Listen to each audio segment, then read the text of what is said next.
Okay, I hope the cacophony of lawnmowers isn't getting picked up by the audio. If it is, I'm sorry.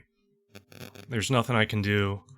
There was a grand conspiracy from several of my neighbors to start mowing their lawn right when I had all the camera, OBS Studio, all the microphone settings. There's another one starting right now. It's really weird.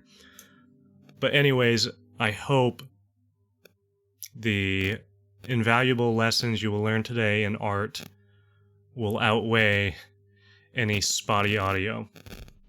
And I don't know if it's picking up at all. I'm kind of recovering from a cold, so if I sniffle or if I drink my water, it's because I felt like I've been dying for the past 3 days. Anyways, okay, let me make sure we're recording.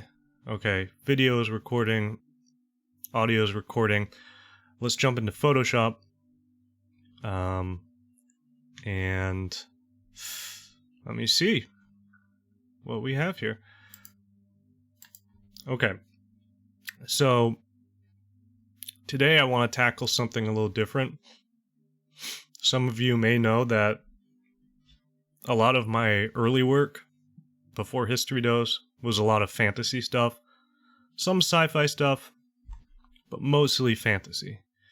And that's one of the reasons why I got into digital art, digital painting, is because I wanted to create imaginary landscapes.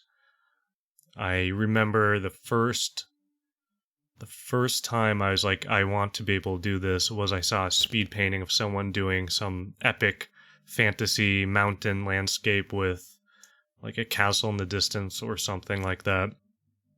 And I just thought to myself, that would be insane if I could learn how to do that.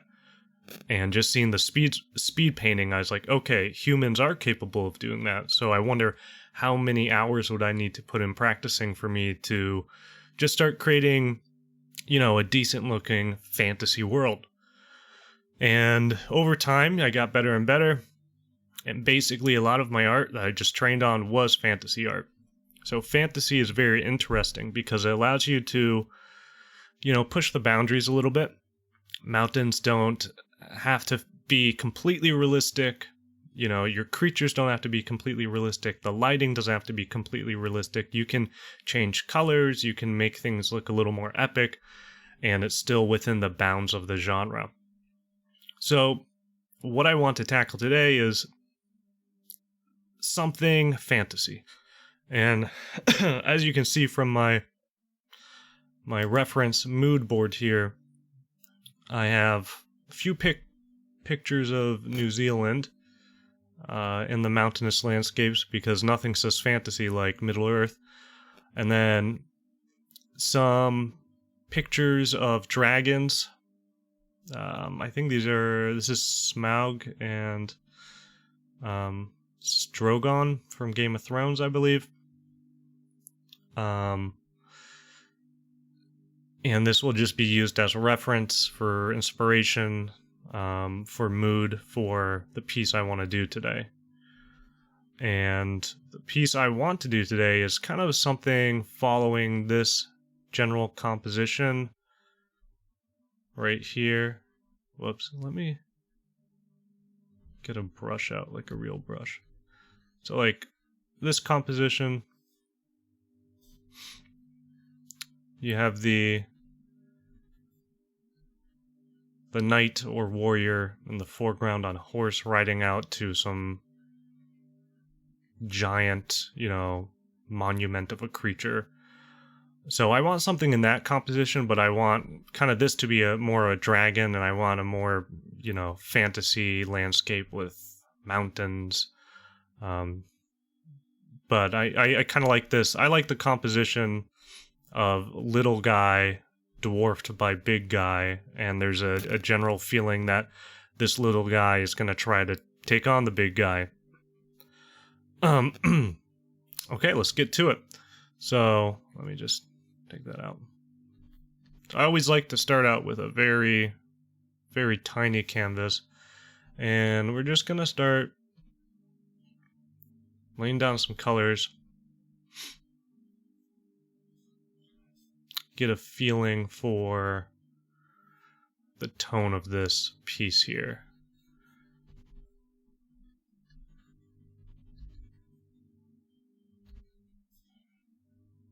So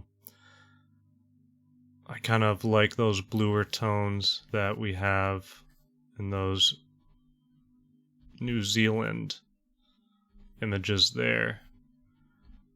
I think overall this is going to be a rather, a rather cool painting, as in temperature-wise cool. Okay, I need to...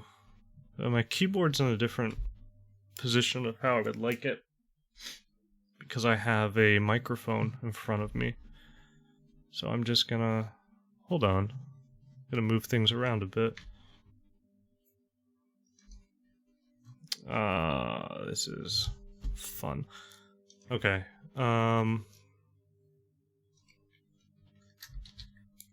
We'll do that.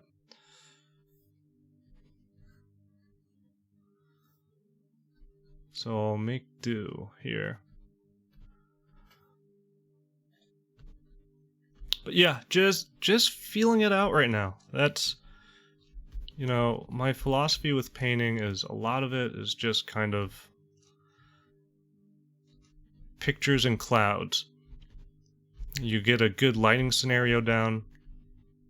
You get a good idea of what you want your piece to look like. Whoops. And you kind of just start carving it away. So right now, yeah, still just laying down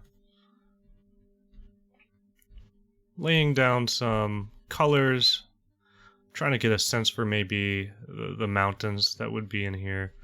So trying to paint out a general silhouette that maybe these are the mountains in the background of our scene.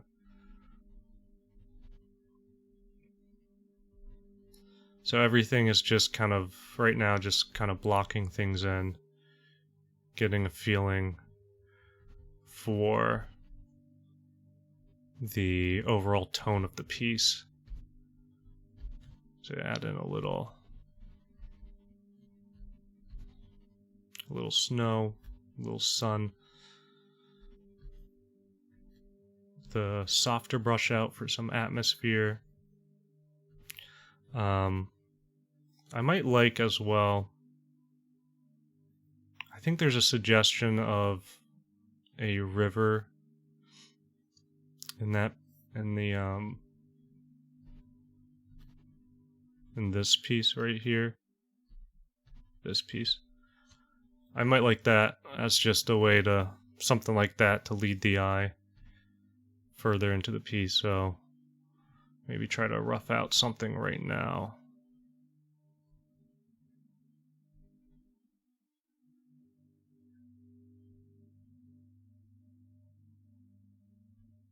And nothing is final right now. This is all very early. So things are open to being changed. And just completely, completely done over. But just kind of sketching out everything right now. You keep it very loose in the beginning, and I do like to work with a lot of gradients, a lot of softer brushes. So, I'm pretty much just choosing a lot of subtle hues right now. Nothing's too oversaturated. And that's part of it is because I'm painting a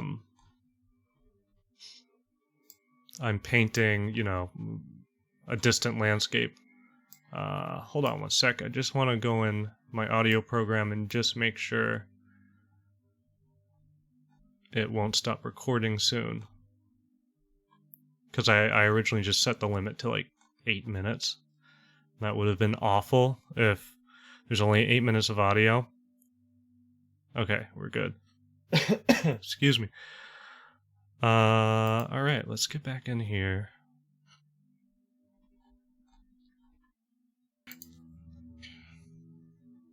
Okay. Yeah, just feeling this out still. Giving it a little bit of haze. I think what I would like to do is maybe lighten up the sky a bit here. It's looking a little too dark right now.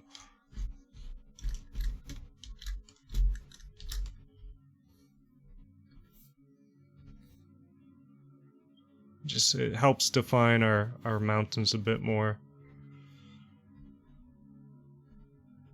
Maybe add a slight saturated blue to the very top here. Something like that.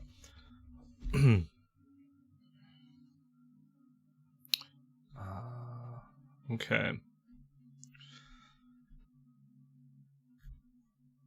So let's just start carving more of these mountains out a bit more. Add a textured brush in. Helps us to get more of an organic feel to these mountains. You can even take the blue of the sky, like this, make it look like it's kind of snow in the more shaded areas, the areas that aren't getting hit directly by sunlight. You know what we can do as well? You can just lasso out a section like this, paste it, and you play around with it. Just morph it, see what type of shapes you can get with it. That can create an interesting effect. It gives you some nice hard edges to work with. Makes the mountains look a little more jagged. Maybe this part down here kind of fades into shadow a little bit, so we'll erase some of that, maybe right here as well. We don't want it too aggressive. I also have a textured brush as well that it's pretty useful for kind of rocky terrain, cliffs, mountain faces. So we're gonna try that out, see how that looks. Let's do it on a new layer, just in case it looks awful. So I like to just, paint in a little bit like that, shrink it around, see how that looks.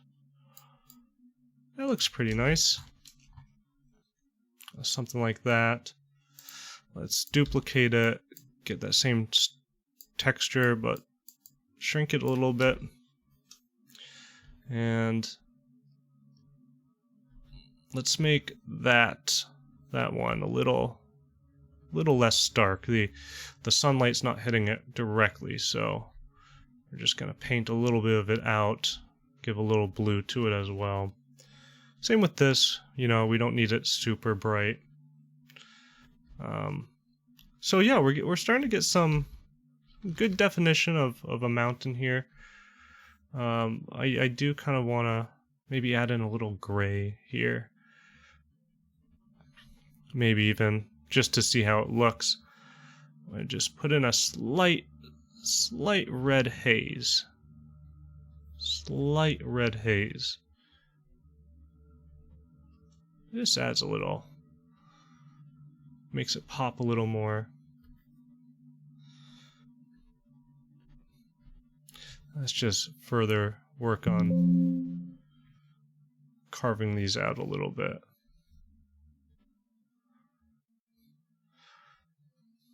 So yeah, the way I typically work with landscapes and these kind of vast, distant environments is you work from the back and you slowly get closer to the foreground. It's just, for me at least, It's a very intuitive way to work. And it just makes sense because I typically try to work mostly on one layer. So even with that texture, the mountain texture I put down, I originally did it on a new layer just in case I thought it looked bad. I could just wipe it out flawlessly, but it looked good, so I merged it down into a single layer with the rest of everything else. So yeah, just speckling in some, stark highlights here. Maybe the sun's hitting this edge here. And I do want to go in and add a little bit of blue down into like the shadow side of the mountain. Maybe this is ice, or maybe this is just snow that's just completely in shadow, so it comes across as more bluish, more reflecting less of the sunlight and more of the skylight, so it's going to take on the color of the sky a little bit. And it just, I always love doing the blue snow on the mountain because it just makes things pop. I think it adds a degree of realism as well. So we have all this blue here. Let's take that out. Let's just morph it around, see how some of it would look over here.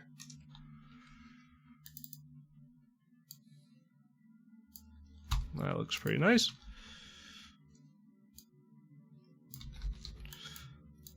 So yeah, a big thing with me is just doing this. Taking chunks of my painting, grabbing them, and then you can go into layer control on Photoshop and say, okay, any brighter surfaces, have them bleed through. And that's what I'm kind of doing right now. So I don't want it to overlap with the highlight, so I'm kind of making it more like a textury noise.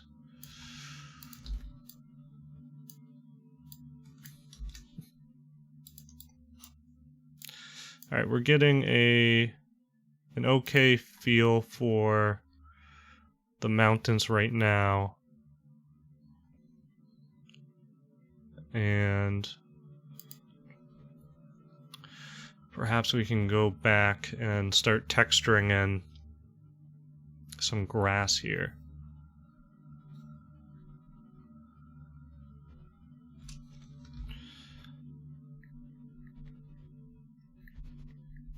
So I have very muted green. So I want a lot of this valley to kind of be not getting hit directly by the sun. Then we gotta figure out what we're doing with this river down here. And as you can see, this whole time I've been kind of working on my canvas has been pretty zoomed out. That's very deliberate because when you're painting,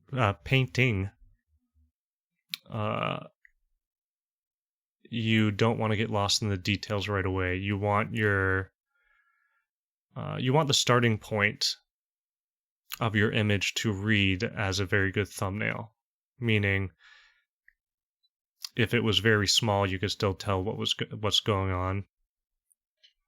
And that's what I'm trying to do. And that's what I try to do with all my pieces is you render out things on a fairly smaller canvas to begin with. It's not really a small canvas. I'm zoomed out. I could zoom in. So you render everything out in kind of these bigger chunks, and the way you can achieve that is by zooming out a bit more. It forces you to think in that way. And then as you do more detail, as things come into being, as you start painting more and more, you can zoom in more and get down to more finer details. Right now I'm just trying to figure out how I'm gonna make this grassy valley look. I think it needs a little texture.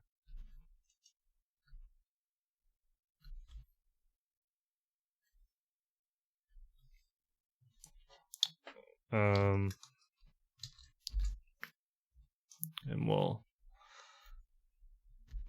this is just another nice textured brush that I have.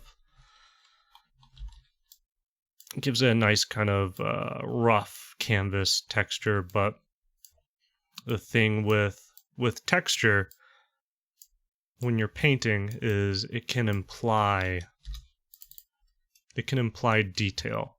So there may not be a million blades of grass out in this valley, but you can kind of imply it with these more rough abstract textures going on.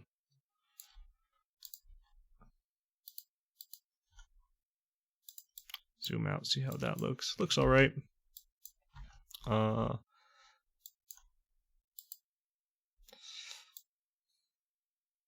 kind of like this more like golden tone right here. Wonder if we could achieve something like that. Maybe in the foreground like this golden tone is more, dominantly in the foreground, and everything seems to go into greens, slightly reds and browns. So yeah, we'll see if we can achieve something like that. And one way of doing that is to try just manually paint your own textures. So do something like that. Some nice brush marks here. We'll duplicate that, paste it, duplicate it, kind of just distort it a bit so it's not a perfect pattern, because it would just look a little too inauthentic if it was a perfect pattern. All right, we'll play around with this and maybe the saturation and the brightness on it, see what we can get of it. Oops. Let me get back to, okay.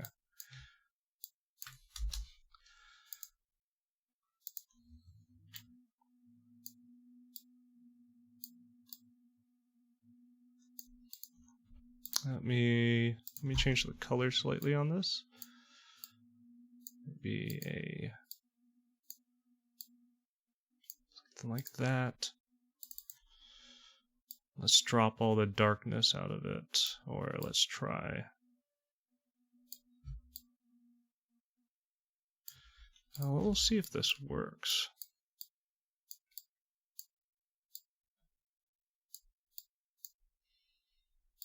And again, this is a lot of just experimenting, a lot of trial and error. Like I said, for me, it's a lot of just seeing images in clouds and trying to create more abstract textures and shapes to see what may come of it.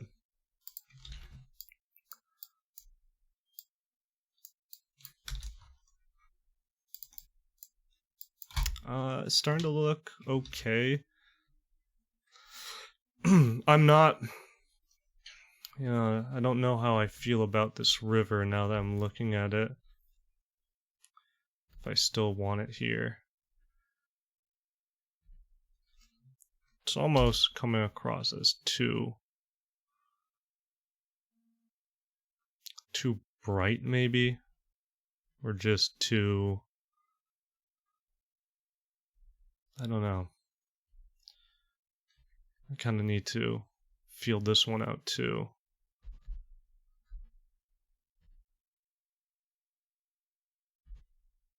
Give it a little sky color as well, as it would be reflecting some of the sky.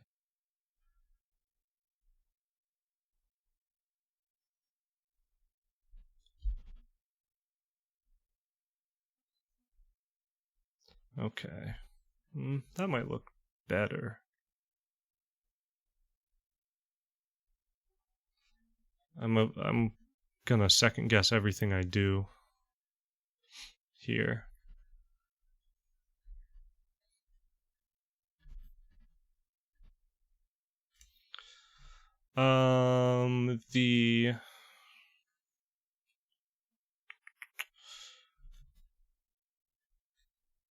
The valley here could stand to have a little more of a greenish blue maybe going on.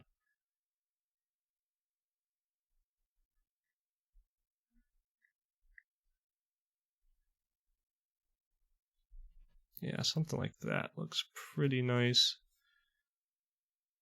And I think we got to start thinking about our foreground here. Once you bring in the foreground, things start to look a little nice too. Gives a little more depth. So I'll say this is our foreground. We'll have a guy on this horse maybe like right here or something.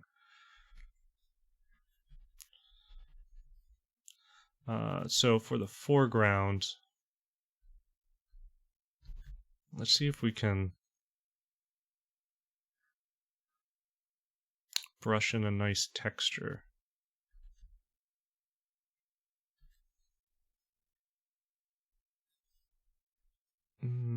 Maybe more golden.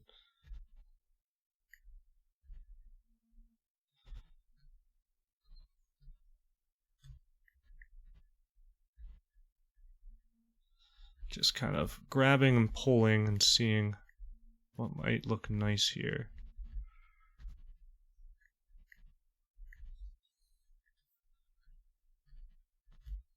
And maybe we should soften that up a little bit.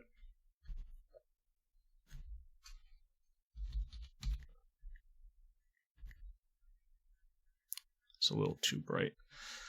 Add in kind of a nice grassy texture.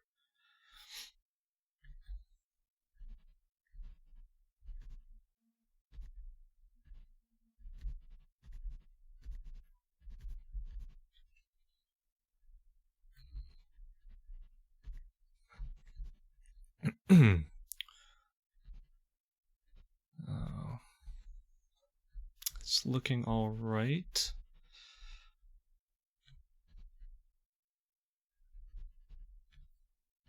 Doesn't look amazing yet. And actually, I'm thinking maybe I don't like this color being a little gold. Maybe that's conflicting a little bit with the overall tone of the piece. So I might try to brush in, color in a little green here. Make it a little less imposing.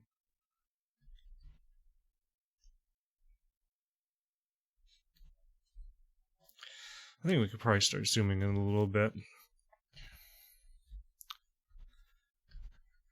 Get some details in. Maybe a little bit of a darker cloud up here. I always love putting these darker clouds in my pieces, and in fact, now that you know that I love doing that, you'll probably notice them in like 50% of every landscape piece I do. I don't know why. I think it just adds a nice vignette to the piece. It forces the eye to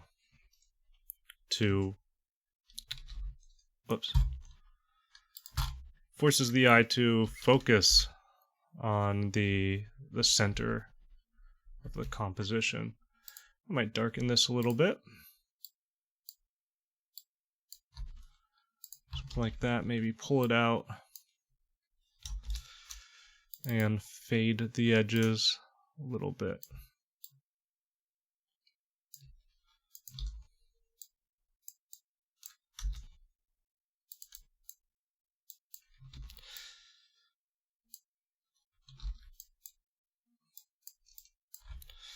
What I'm not liking here is the sky's still a little like rough feeling. I don't know if I want it to have that much texture, so I'm just gonna go in and I'm gonna try to get rid of that. Maybe making a bit of a softer gradient here.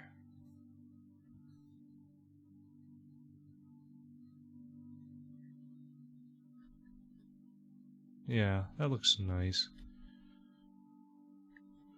And it allows us to have more defined edges on our mountains.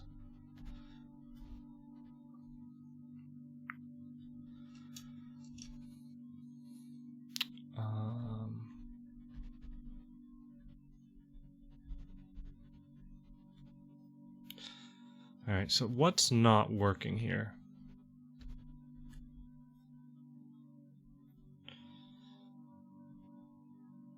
So, for me, the foreground isn't that great right now.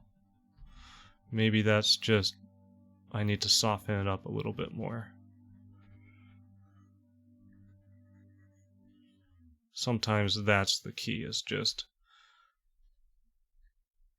soften it up. It looks too slapped on.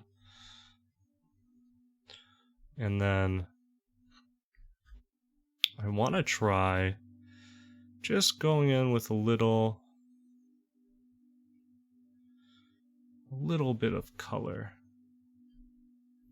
See how that might look. I do it on a new layer. A little bit of highlight. We could even kick that up a little bit here.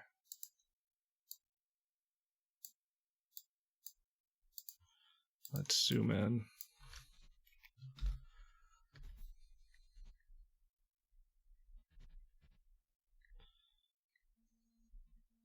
So, yeah, I wonder if my sudden mood to create, you know, a mountainous valley was from me coming back from our trip to Mongolia. Because Chris and I, we were just on a trip in Mongolia. It was a trip with about a dozen of our subscribers. It's something through the tour company Trova Trip. They reached out and said, hey, you want to go somewhere with some of your subscribers? Just, figure out which place you want to go. We'll set up the tour. We'll give you a guide. You're going to see all these cool things and see if you can get some of your subscribers to sign up and join the tour. And so, yeah, that's what we did. And it was really amazing. And everyone on the trip was awesome too. Like just friendship quality people and all very knowledgeable on Mongolia, the history of Mongolia.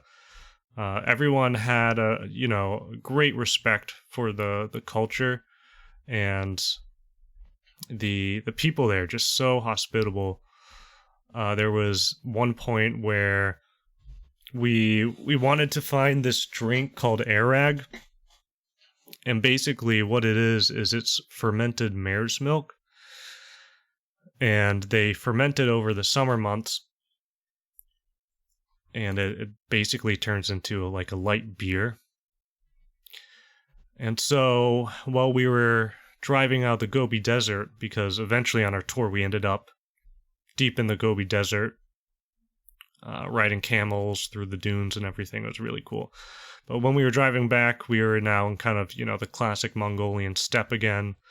And our tour guide just saw a yurt in the distance, and he saw that the family there had a bunch of horses.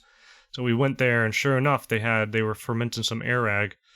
It was probably, with the drivers, well over a dozen, maybe a little less than 20 people. And they give us candy, these little donuts as well that they eat out there, and airag. And it was all for free. I mean, they didn't take any money or anything. And it was just like, oh, that's just... Our tour guide was like, no, yeah, that's just normal Mongol hospitality out here. Is you can show up, and if you're a stranger who's in need of something, they'll give it to you. And I was like, oh man, in the States, if 20 guys showed up to your house asking for, beer, people would start calling the cops and be like, dude, what what are you doing here? So it was just like a cool, like culture shock in a way, seeing what these like just completely different culture where you could show up looking for food, asking for alcohol, and they'd be happy to provide it with you. Our tour guide though did buy some airag to go, just for himself. So, they didn't. It's not like we went there and didn't give them anything, but no, it was really fun, and I feel like I'd definitely go back at some point. Okay, let's get back to painting. Enough about my frolics through Mongolia. Let's talk about painting. All right, so what I'm doing is I'm just going in. I'm detailing things out a little more, and made the mountain a little bit bigger. Want to see how that would look. And I'm actually wondering if I put part of this mountain in shadow, how would that look?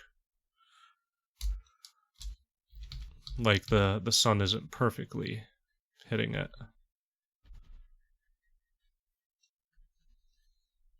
Looks kind of cool. I do wonder if I took a chunk of this out and pushed a little bit up into the foreground. I do wonder what that might look like.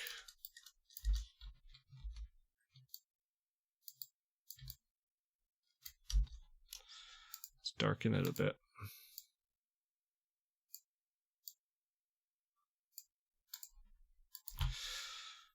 Interesting how this hasn't even become really a fantasy piece yet. It's just making a landscape.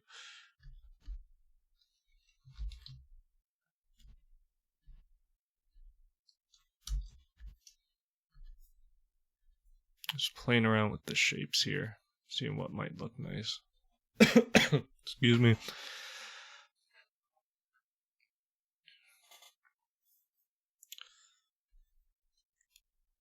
Oh, that looks pretty nice.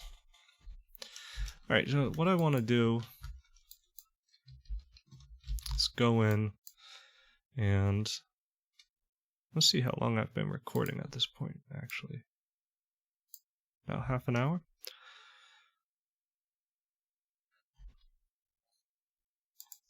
So what I want to do is I want to play around with maybe the colors a bit. See if we can push this possibly in a certain color direction, or if it's good as is.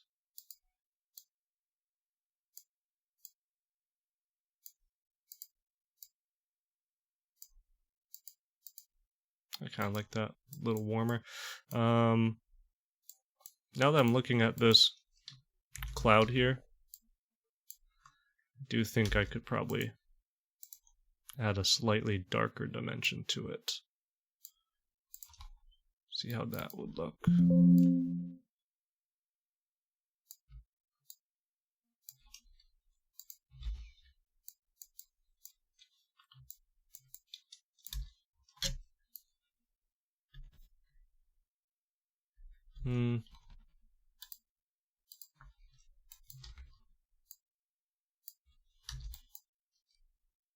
Yeah, maybe that.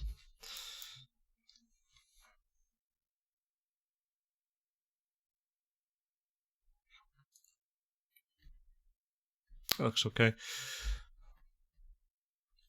I feel like our foreground looks fine. I would like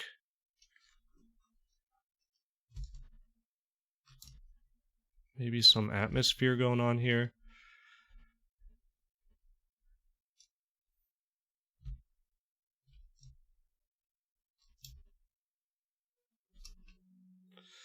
I have a brush. It's good for like fog, atmosphere, clouds even.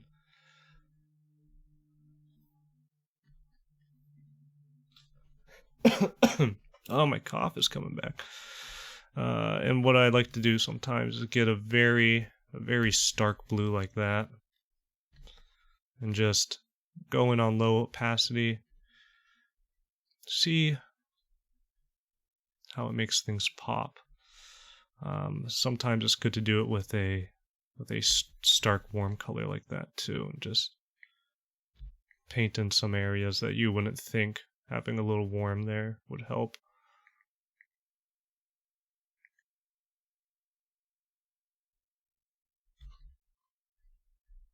Okay. So here's the thing. We should probably start painting our dragon in soon.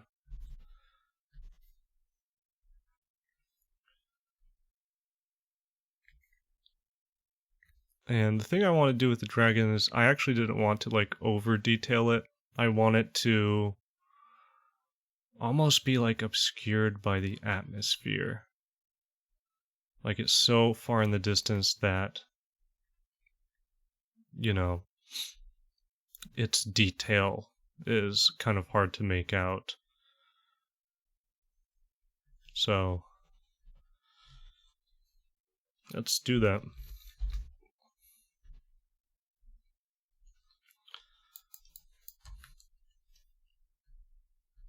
Let's just get a pretty standard brush out. Start working out a form for this thing.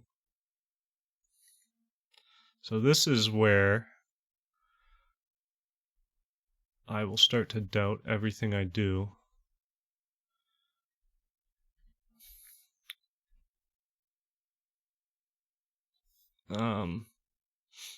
It would be cool if it has if it's kind of walking on its wings like this guy. These aren't wings, but like walking kind of like that, kind of like this too. You can't kind of see it, but in this picture too, kind of walking like a bat. So it'd be cool if we had it either like perched or kind of walking through the valley.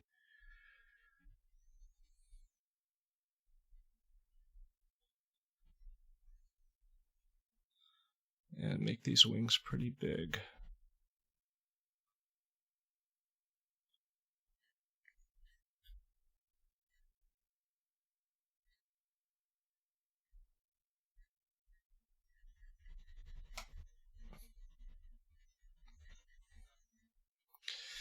And once you start adding in shapes and forms like this, like darker ones in front of lighter ones, so in this case the darker form is our big boy dragon here.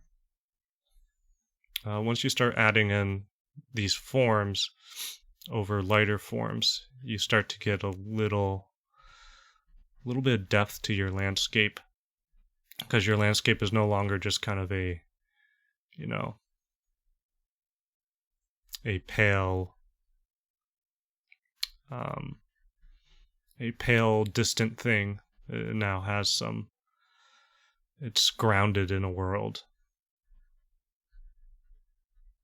You have its tail coming off here. Move it over a bit.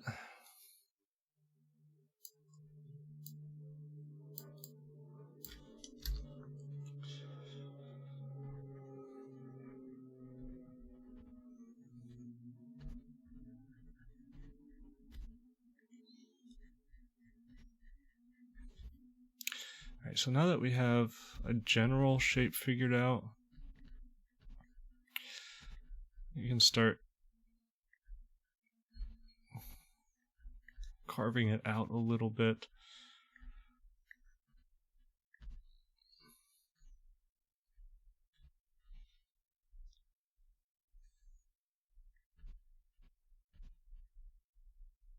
And yeah, sorry if I go silent a little bit. Sometimes I just get lost in trying to figure out what I want something to look like. And it comes down to a lot of mindless detailing, kind of what I'm doing right now. The wings maybe be kind of hooked like a bat.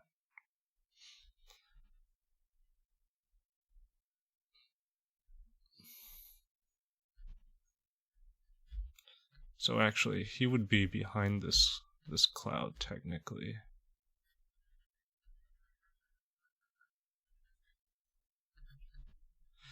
And what he would also be is he wouldn't be perfectly opaque like this. If he's in the distance, there would be a little bit of atmosphere covering him like this.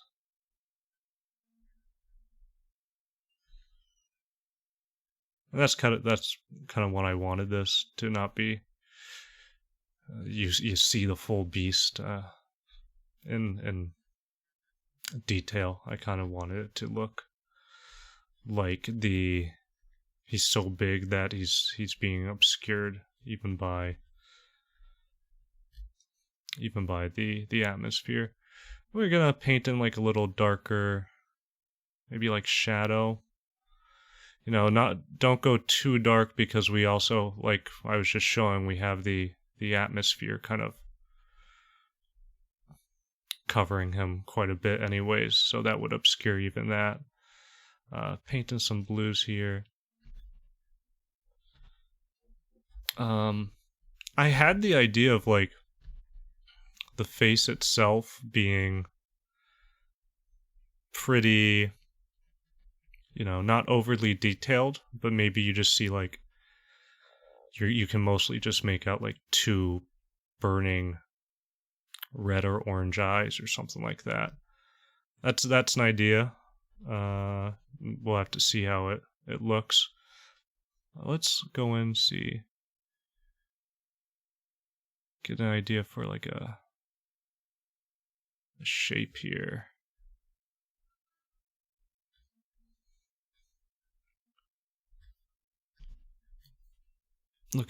I'm looking back at these pictures of dragons.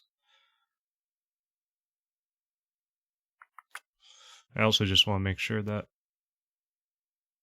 my mic is still recording. Okay, I think I'm good.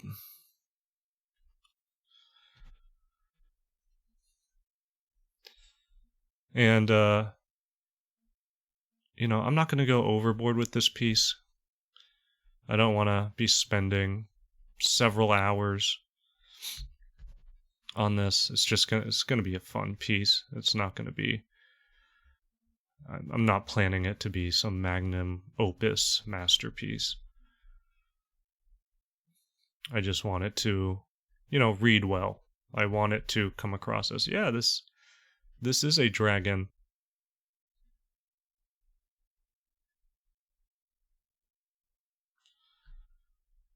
Just going through detailing the wings. I'm wondering what it would look like if some of them they're a bit tattered too, like that.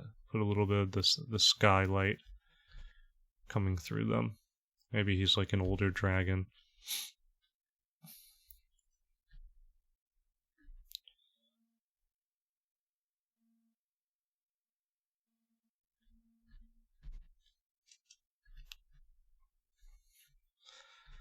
And his feet, I'm not really detailing. I'm having them kind of get lost into whatever fog we have kind of going on back here. And I kind of had an idea of maybe have some of the surrounding areas like burning with fire as if he lit them on fire, and we can play around and see if that would work. The way I usually do fire is I'll I'll like paint in, you know, like maybe like an orange tone somewhere. Like that.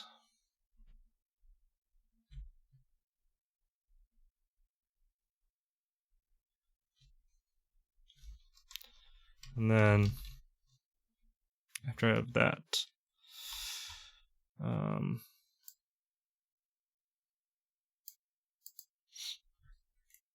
after I have it painted in,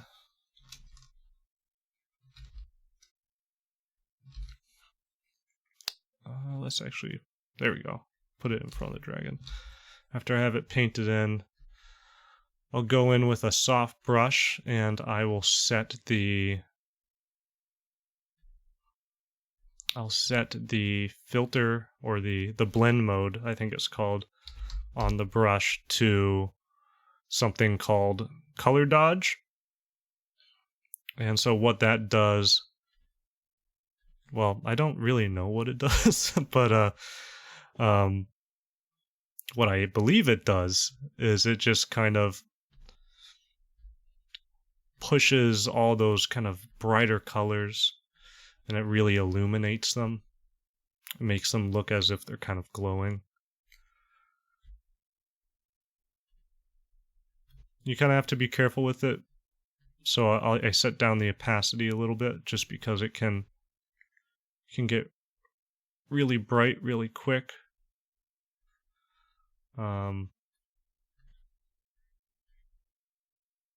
So I kind of want it to be appear a little more red.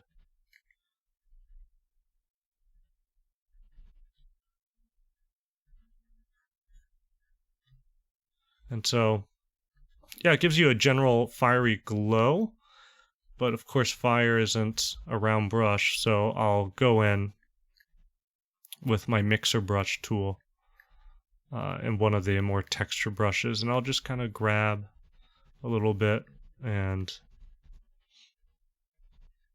you know, make it look a little messier. Make it look like it's actually flames licking up these areas here.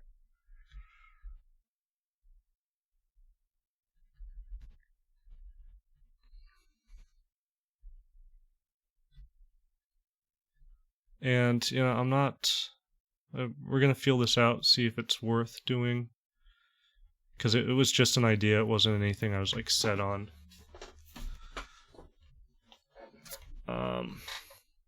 What am I thinking about it right now? Maybe.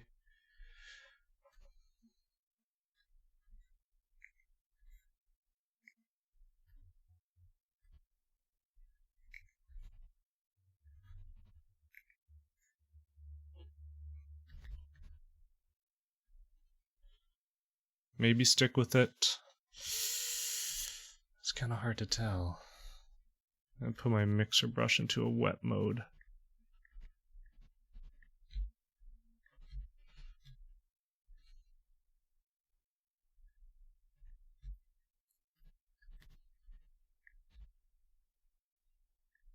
Maybe if I stick with it, I should have like some embers flying up. Just tiny suggestions. And I think the thing that this fire needs a little bit of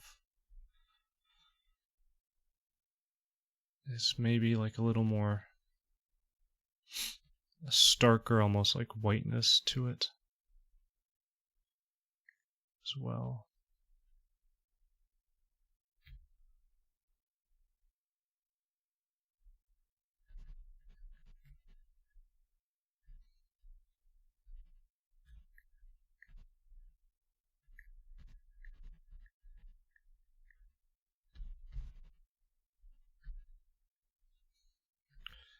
Now that I'm thinking about it, if we're gonna have this fire in here, Probably would be some smoke emitting from it. It probably have some charred areas.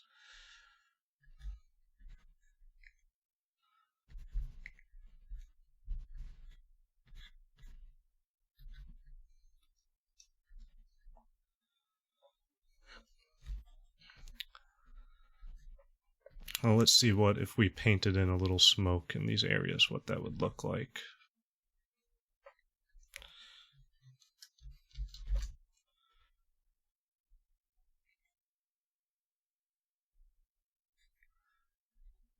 Put down the opacity on the smoke. That's a little too much.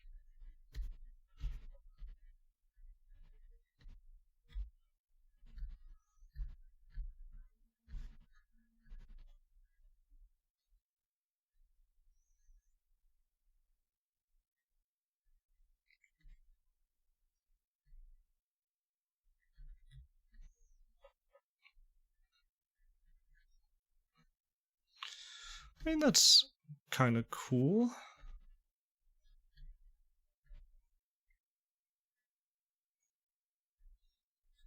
Really, I'm just trying to feel this out, though.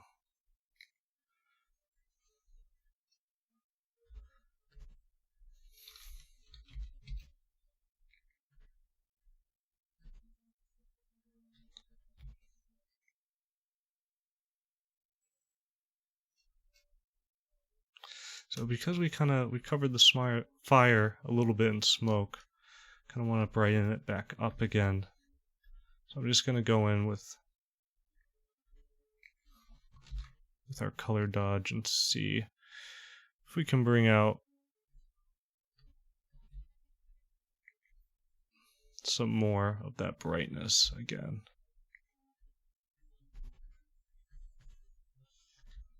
Set it to be a little more red.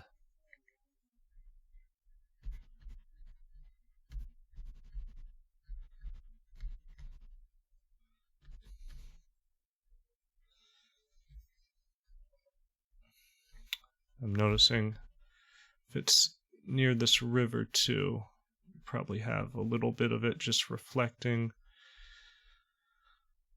in the water. Let's get a more textured brush.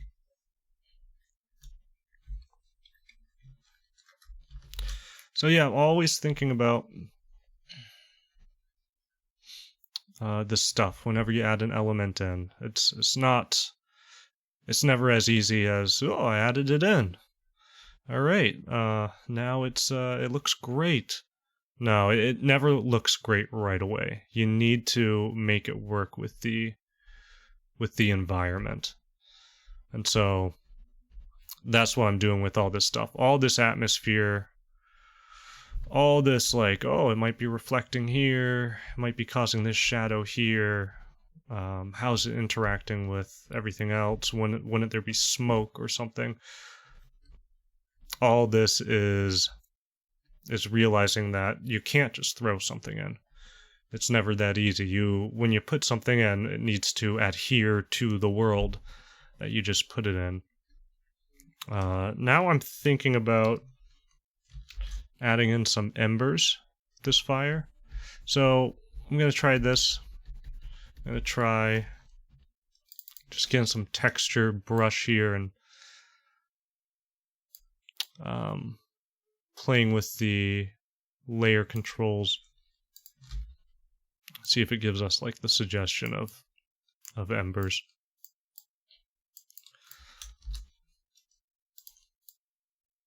Yeah, I think that does a pretty good job.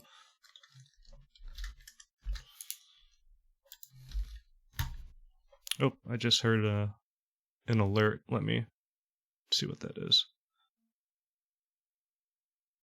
No, we're good.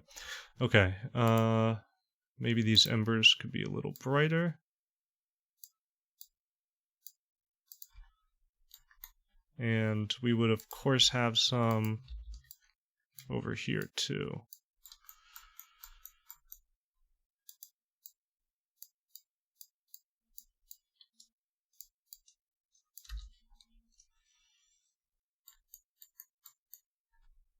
And maybe a little bit in this direction. And what if I had it kind of like drifting in front of him? Would that look cool? Just a texture like that?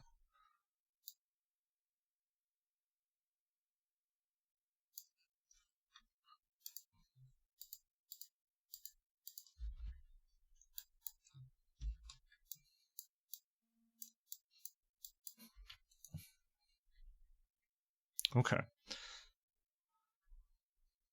Now that we're slowly figuring this piece out, I think we could probably zoom in, try to get, you know, some suggestion of detail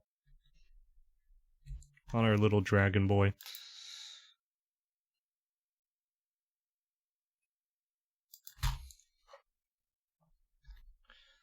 Make him kind of speckled with horns.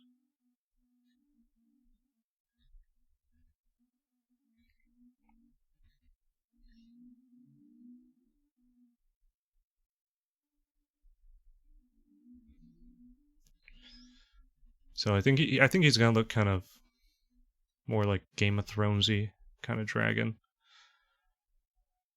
which are cool dragons. So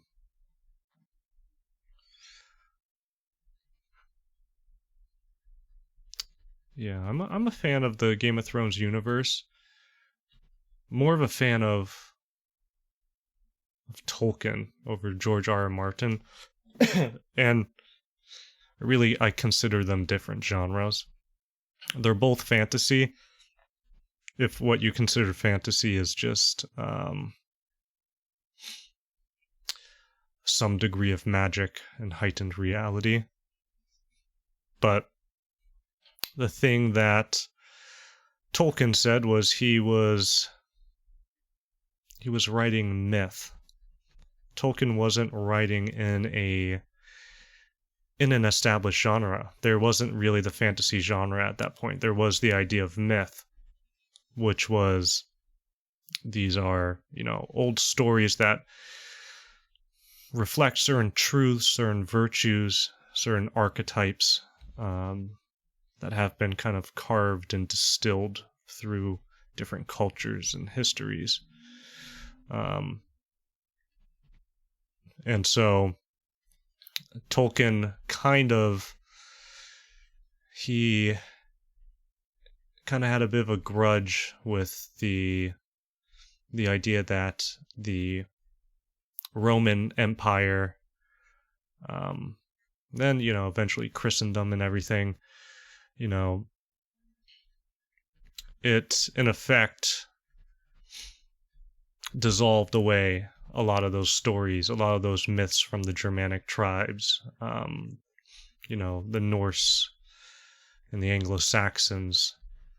And so his idea was he wanted to popularize that again. He wanted to bring myth back, because really a lot of that, you know, like English myth kind of fell into folk tales, and you have like King Arthur and everything, but you didn't have the old world didn't of you know, of dwarves and elves, a lot of stuff that you find in Anglo-Saxon and Norse mythology, with regards to prophecy and all those different creatures like trolls and giants.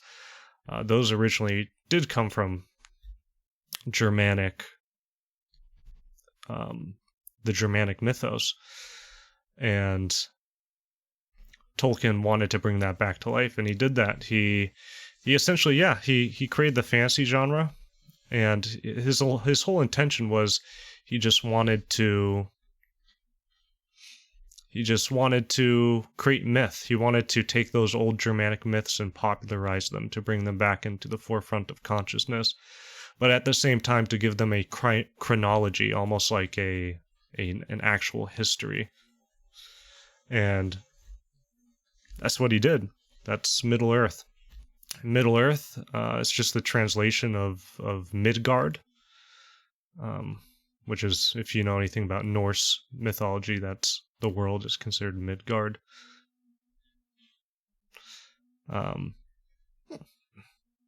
So yeah, when people say like, yeah, Game of Thrones is fantasy, yeah, it is, but it's completely different than like Lord of the Rings fantasy, which isn't trying to be Game of Thrones, and Game of Thrones isn't trying to be Lord of the Rings. Even George R. R. Martin said he hesitates to call it fantasy. In the same vein as Tolkien, he sees it as fake history, which is what it is. If you read any political history during the medieval age or even the ancient times, Game of Thrones feels very similar. It's more charting human realities in a fantasy world. All right, but enough of me talking about all this stuff. Let's get back to painting, Joe. So yeah, I'm going in, just detailing, like I said, just trying to detail out this dragon. I actually want to see what it'd be like if I gave the dragon a little bit of color in his wings. What do I want to do? Like a softer brush, maybe.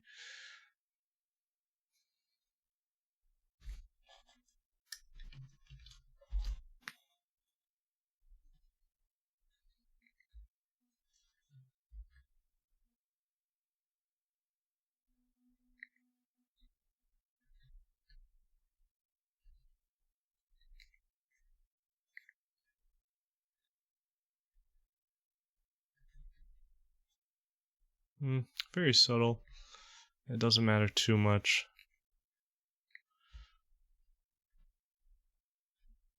I wonder though, should this fire be, lighting him up a little bit?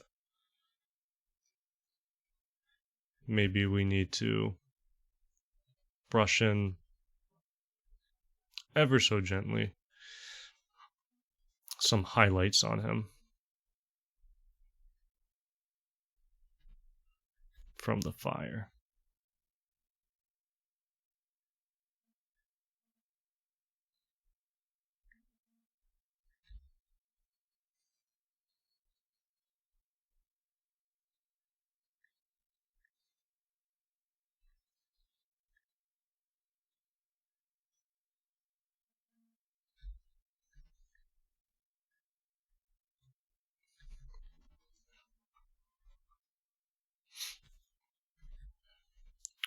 I want to go in and just work on the face a little bit.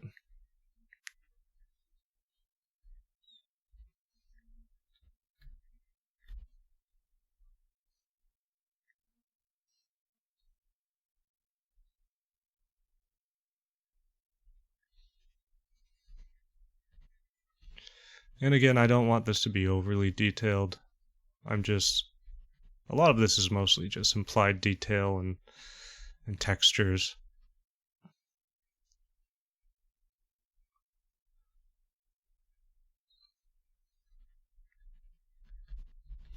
And the good thing is, the thing I like about kind of the style I've established over the years, which is very painterly and texturally, is you don't need to get hyper detailed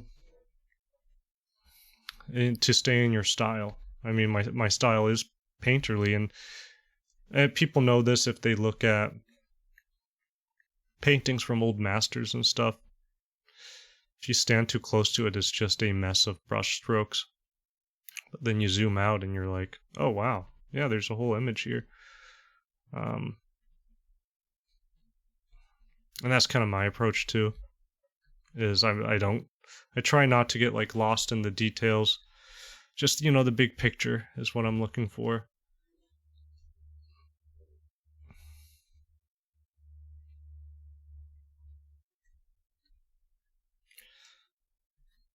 Do I want his eyes glowing a little bit?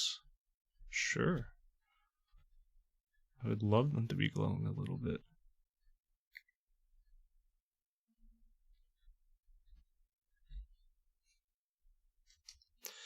I'm thinking about...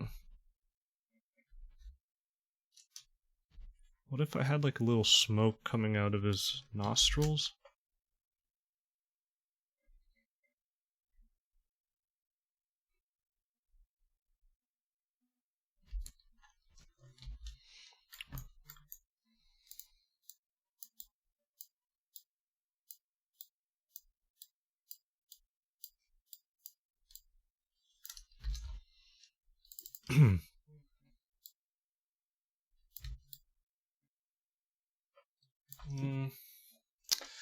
It's hard to tell.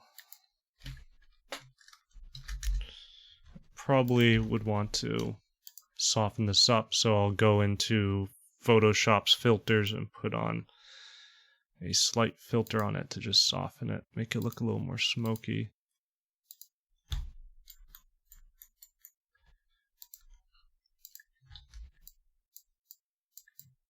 Would we have it for like both nostrils, maybe? Yeah, I guess you would.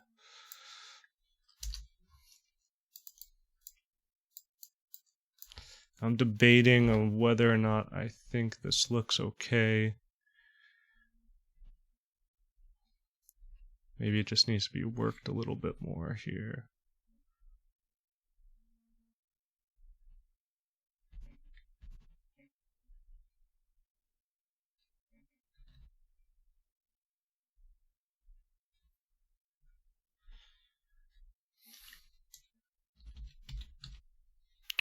Maybe paint out a little bit.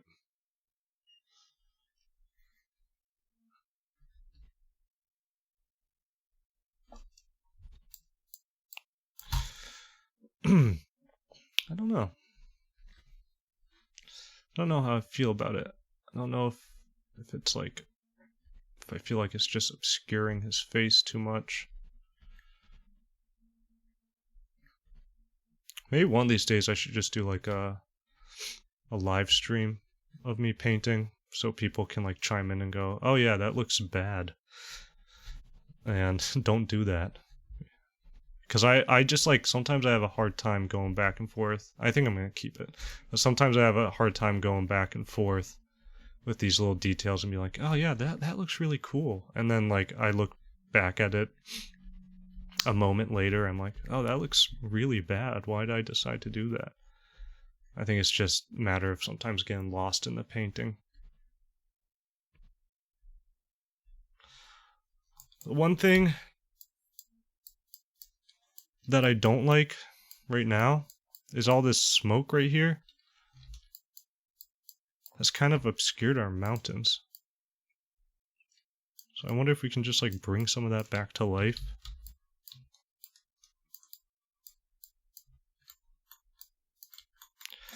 Like just bringing the texture again.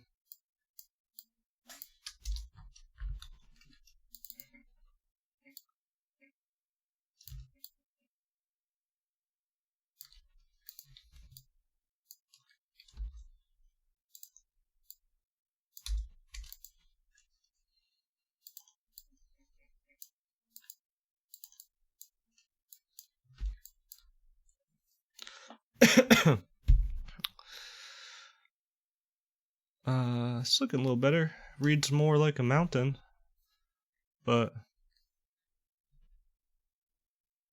I think maybe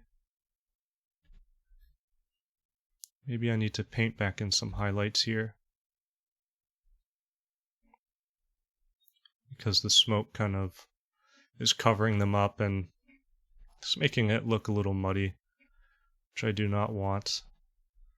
The muddy look is like the bane of all good art.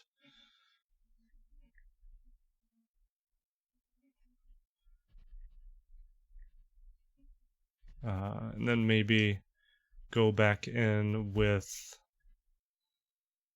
some more stony texture with a bluer color.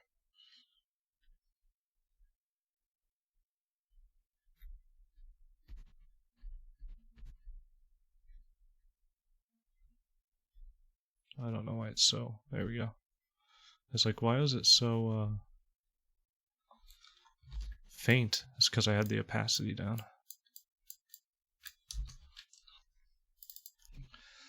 I need to kind of blend it in with the highlights and the shadows a bit here.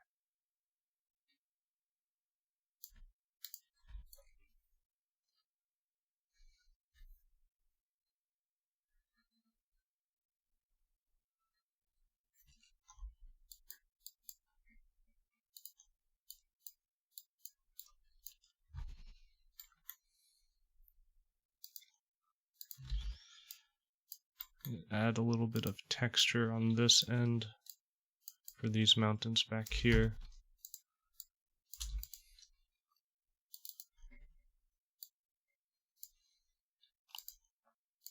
See if that looks okay.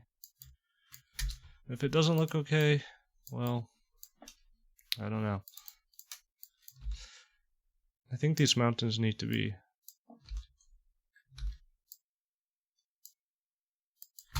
more distinguished.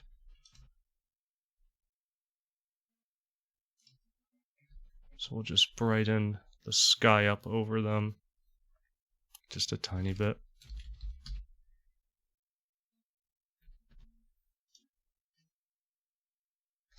Same over here, is the smoke kind of got in the way a little bit, so just go back in and brighten that up.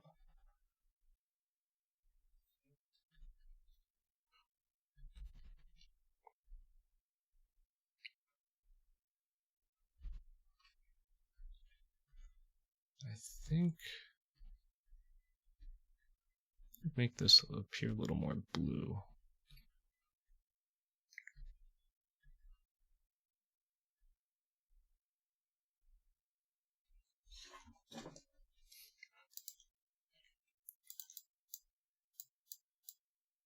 It looks fine right now.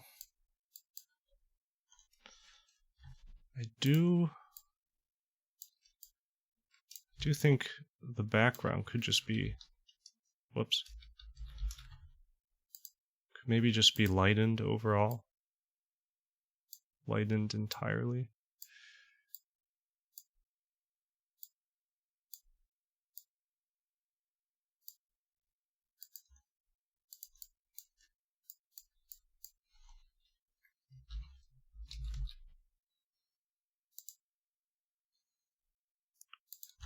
Play around with colors too.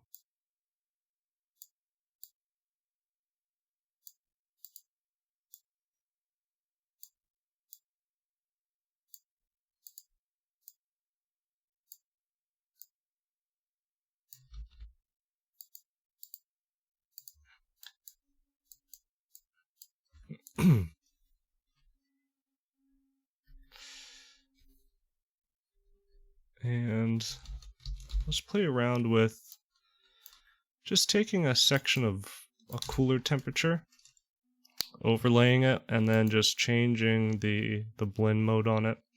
See if that looks interesting at all. Do kind of like that. A little too streaky though, so let's blur it up a bit.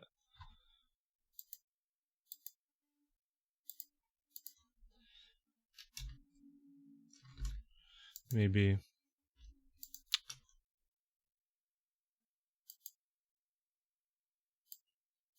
Oh, okay, hold on 1 second.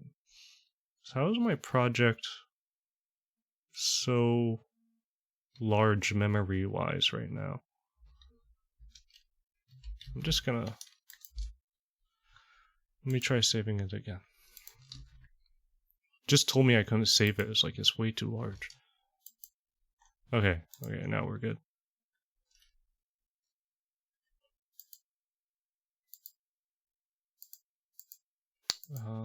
What was I gonna do? Just gonna...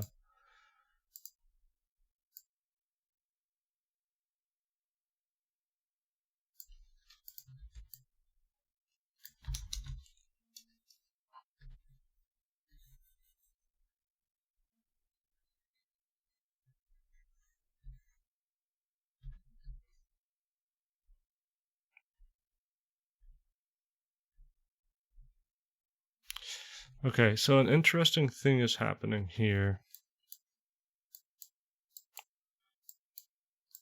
where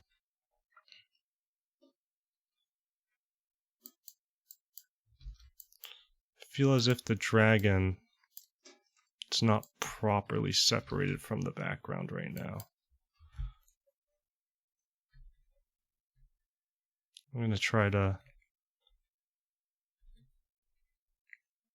separate them with a little bit of atmosphere going on.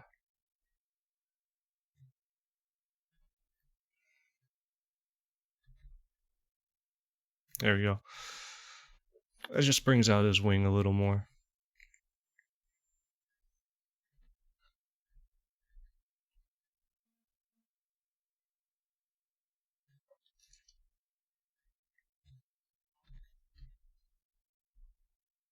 Okay, that's looking a little better.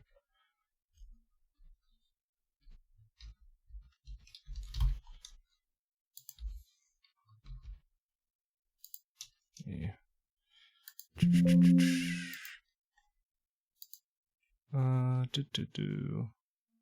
me see how long we've been going.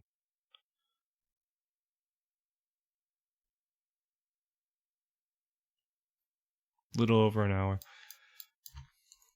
That's pretty good progress for a little over an hour. I still like that mountain is just bothering me still. Something needs to be done with this mountain.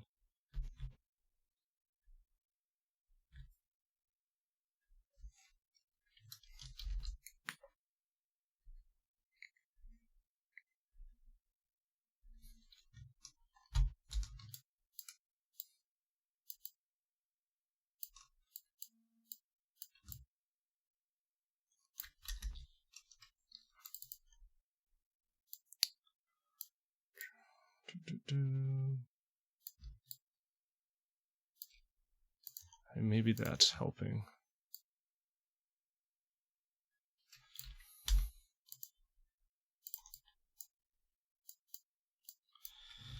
All right. And then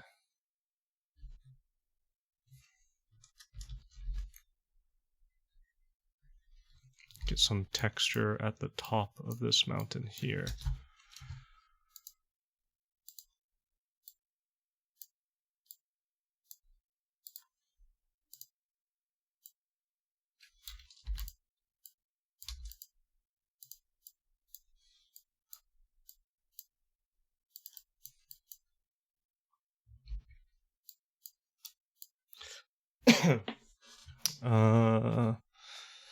Okay.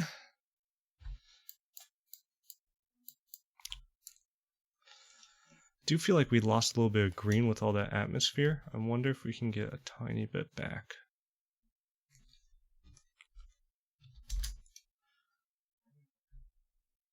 Now that's rather dark, but we can brighten it.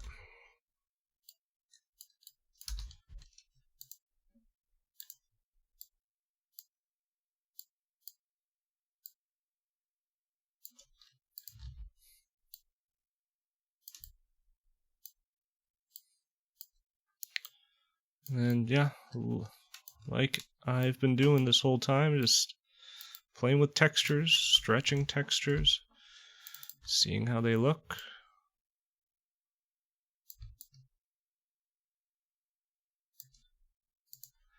And then maybe playing around with the colors. I mean, do we want to push this a little towards this color? What type of green do we want today?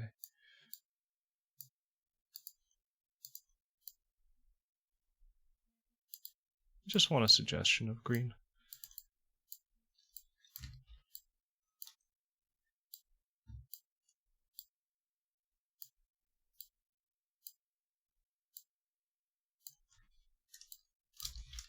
Where'd it go? Oh, right over here.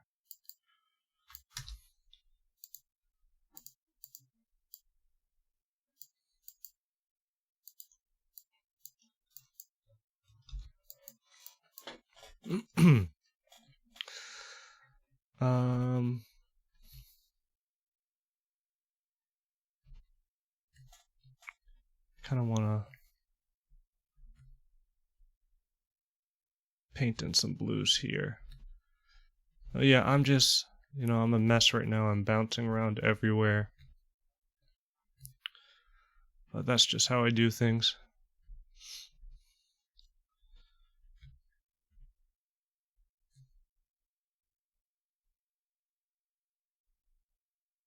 Establish some more highlights on this mountain here.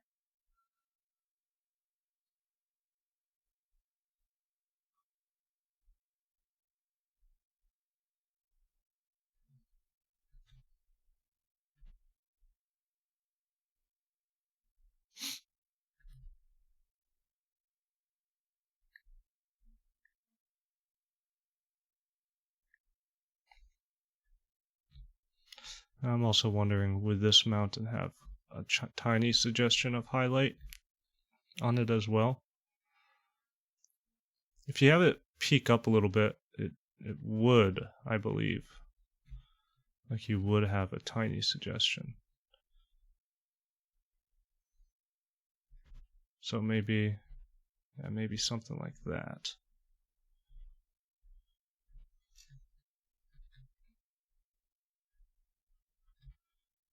Maybe do we want like an even bigger peak over here?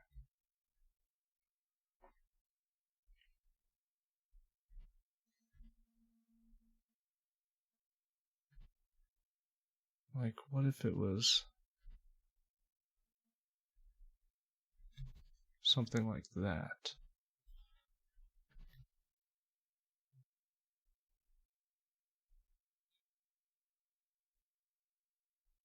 Problem is I'm dealing with this cloud here too, so just need to be careful.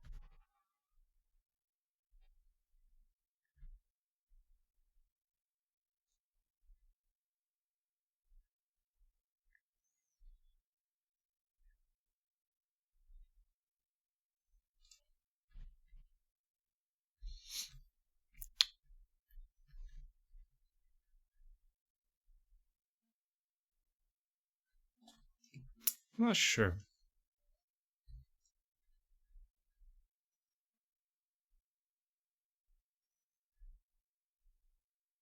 Just roll with it, maybe. Whatever.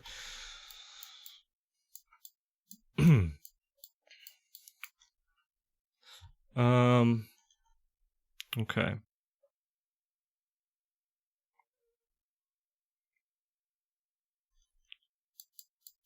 Now I kind of want to add in our horse guy. So I was thinking kind of basing it off of this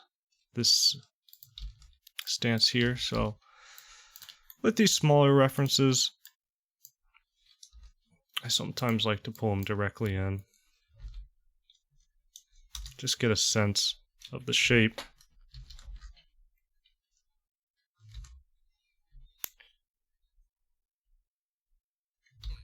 It's just easier to deal with.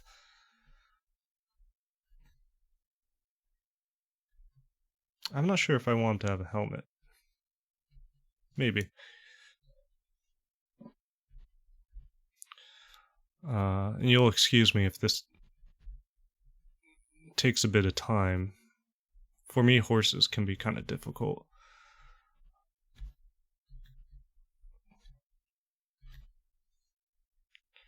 Something about their body can be kind of awkward for me.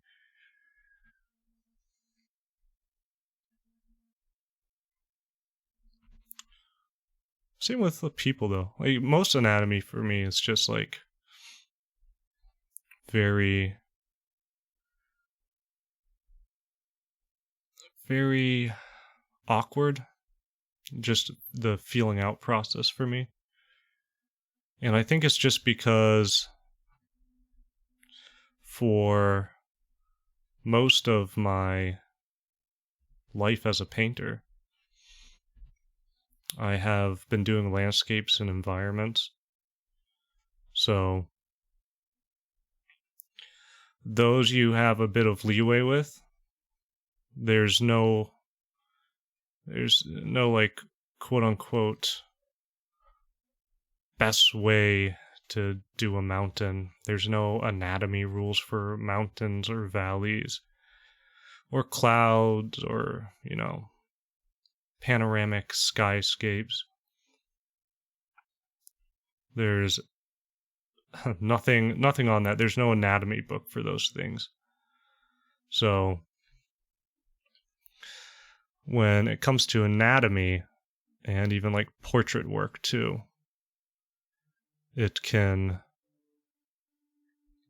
get kind of difficult, because even though there is some leeway with, not everyone has the same face or the same face structure, the same eye to nose proportions, there still is a sweet spot that you have to hit, or else your person looks too cartoony, or they look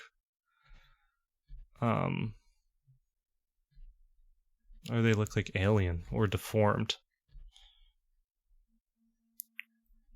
So yeah, anatomy has always been a big issue for me. And I think History Dose has helped me quite a bit with anatomy, just because not everything in History Dose is a landscape or a castle, or a lot of the stuff that we cover, are people. So you have to do portrait, you have to do soldiers. Interesting though, you can, when you're doing like an army, big army, that everything just becomes like noise and texture at that point, with some suggestion of spears and swords and shields. There's a point too, like I'm doing this and figuring out the horse. There's a point where sometimes I feel like the reference hinders me, and sometimes it's better to just try to wing it a bit. So I'm looking at the reference a little bit, but I'm not following it religiously. And it doesn't need to be perfect either.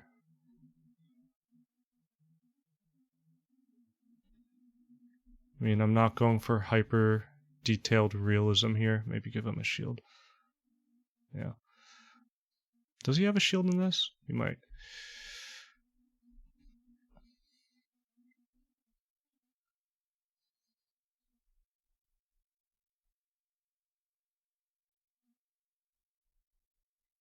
I could go really in depth in this though, and if I wanted to, really look into armor types, find a bunch of different armor references, figure out how I want to paint him exactly. I could have more than just one horse reference, but there's like, I kind of want to keep this painting in particular rather sketchy. Like I said, not too over detailed.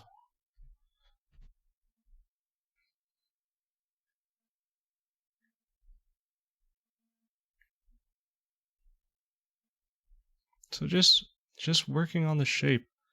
I have a friend of mine who, years ago when I said like, how do you get better at just like painting people or creatures? And he's like, yeah, just focus on the silhouette. Just focus on the overall shape of the person, not necessarily, don't get lost in, the shading on the muscle here has to be perfect, or I'm trying to figure out where his reins would go. Maybe up here. Yeah, like the shading here has to be perfect, the nose has to be perfect right now. It's like, no, just figure out the shape first, because that's how human eyes work. Like, you show anyone the shape of a horse and they'll say, oh yeah, that's a horse. You show someone the shape of a girl or a boy, it's like, oh yeah, that's a girl. That's a dragon. Even with fake things, that's a unicorn. It's just, we tend to be pretty good at just reading silhouettes of things. So it made sense, like, yeah, just just get good at silhouettes, at cutouts, because that is like the main thing that renders readability for for anything is shape. So I'm just going in and I'm trying to figure out the anatomy here.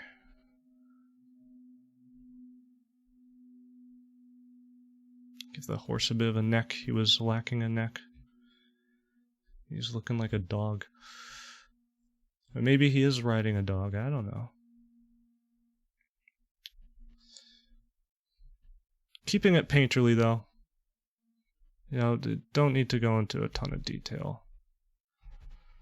Just gonna keep it painterly. And you see, now it's starting to look like a guy on a horse.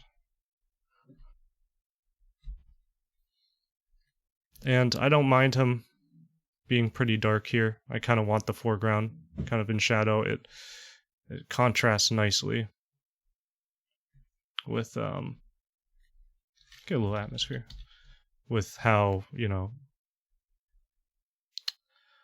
how light the value is in the distance.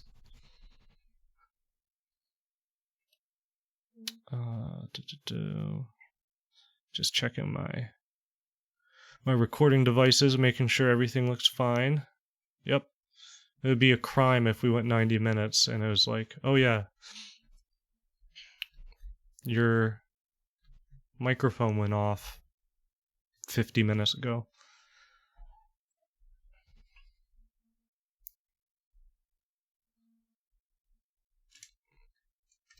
So I'm thinking giving him a banner. A flowing banner. But maybe do give him that pointed helmet. It looks kind of cool.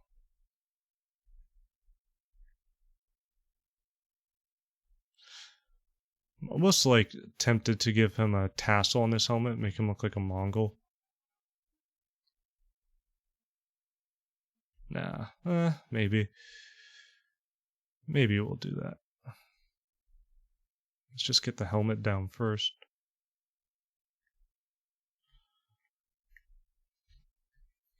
So the helmet, working with metal, doing any type of armor can be very difficult. Basically, a good, quick and easy rule: keep your edges dark. Make the center highlighted. Slowly works into a highlight. And blend it too.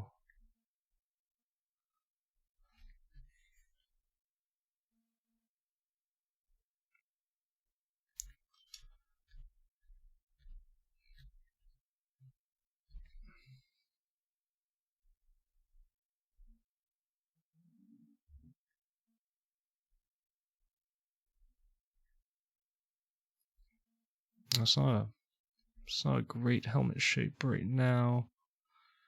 Do want more of a point here.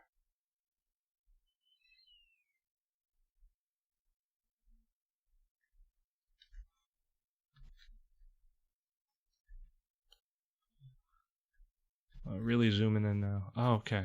I had my mixer brush on the wrong setting, so it was barely emitting any paint. I was like, why is this incredibly difficult? So yeah, for the helmet reflection, I'm taking a little bit of blue from this background here, and then a little bit of the kind of starker, almost white skylight for the primary highlight. I make it kind of flare out over here. You know what? Let's give him. Let's see what a tassel looks like. A little feathered Mongol helmet. Like, sure. Let's roll with it. I'm thinking a chainmail coif. I think that's what you call it. Chainmail, pretty easy to put together. Texture is all texture, baby. So I just created a new layer. I'm just doing like these little quick dashes and hooks. And then once you got a good amount, you can just copy and paste them.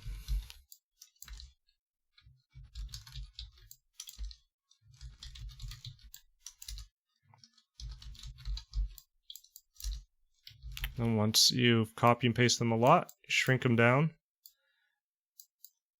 and it will give you the impression of individual links.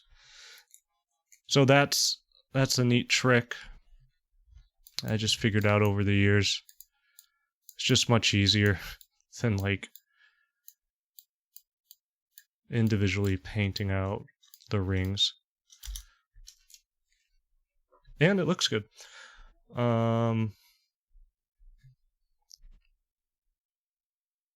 Let's go in and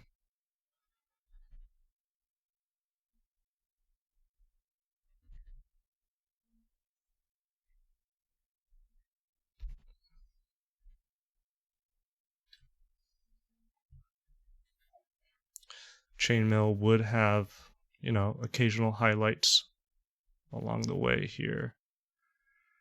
Maybe at the base of the coif down here.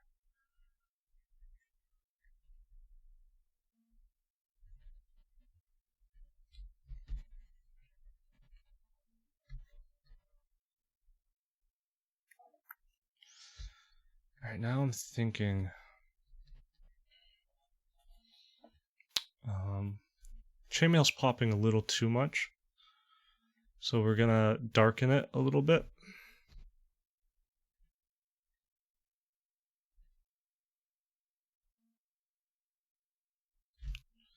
Don't want it popping too much.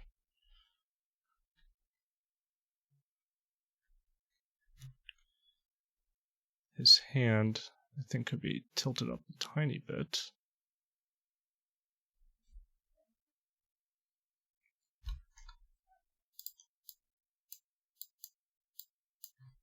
I actually think we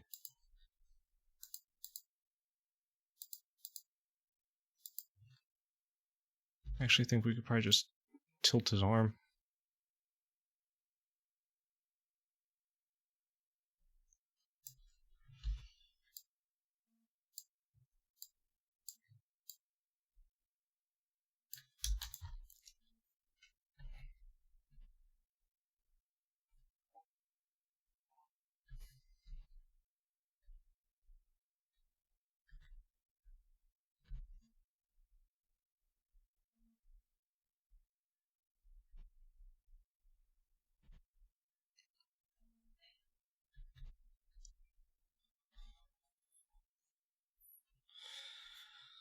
Alright, she's...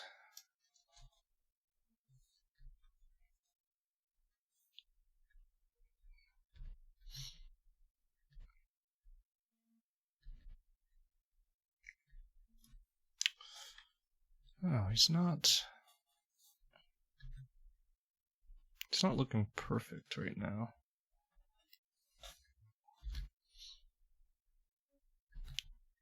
We're just gonna commit to it though, and we'll figure it out. When in doubt, just merge everything down, commit to it, and slowly try to work it out. Just add in some hints of texture, nothing really fancy.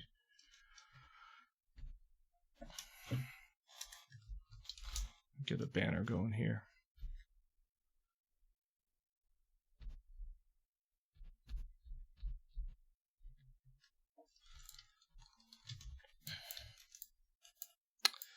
The banner, you can just stroke out a shape and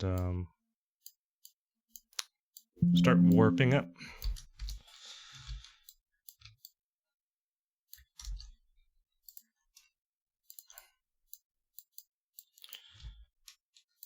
once you have it sufficiently warped like that,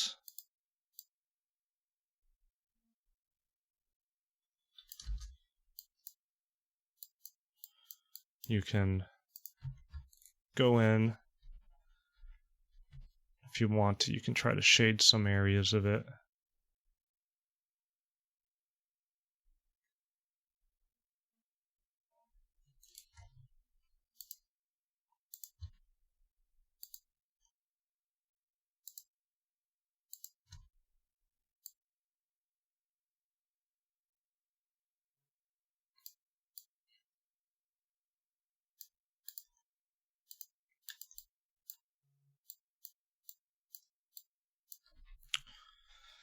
So I'm just thinking, because this banner is pretty light, if I should probably darken the background here a little bit so it stands out a little more.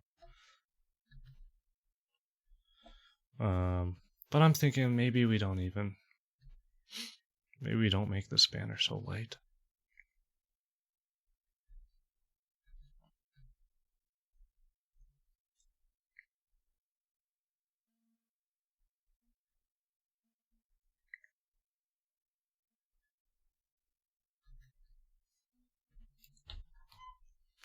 What would it look like if it was entirely different color? Like a gold, maybe?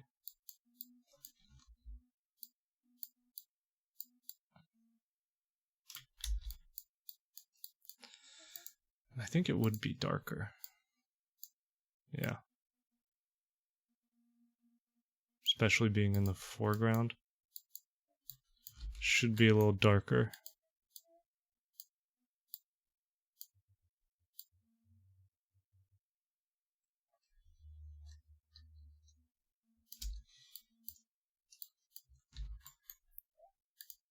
I'm also second guessing how warped this is.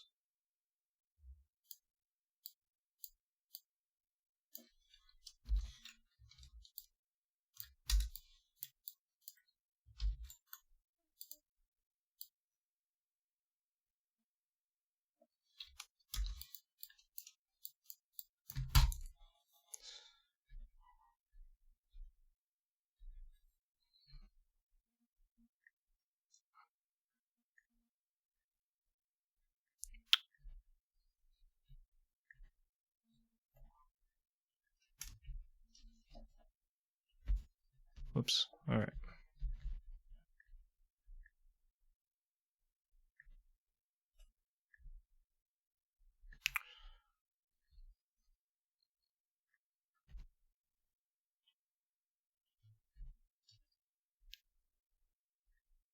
All right, we're just gonna try to make it look like it's actually a banner.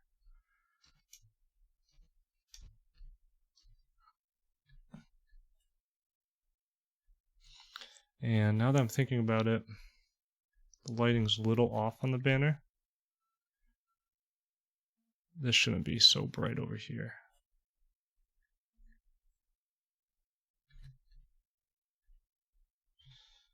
In fact, we could probably even darken it up here a bit.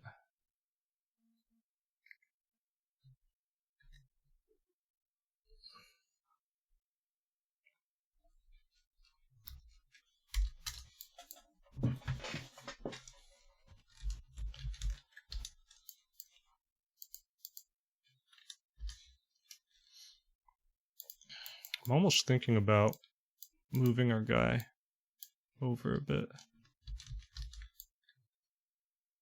Maybe right here.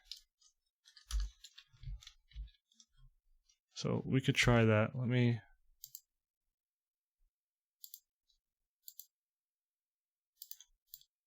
Whoops.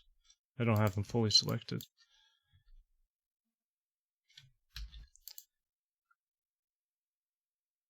Alright, so what I'm going to do is try to do like a smart fill, which basically it's aware of the surrounding colors, and we'll just try to fill in with those colors. Does a pretty good job. Sometimes it's a little messy. There's some artifacts that we can clean up, but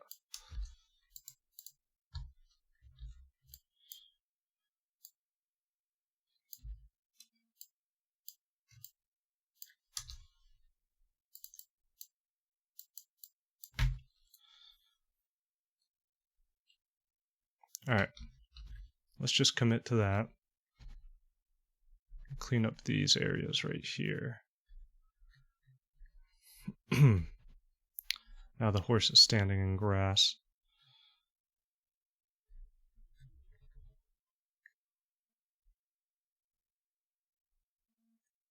I think I didn't select his reins, so we're going to need to put those back in.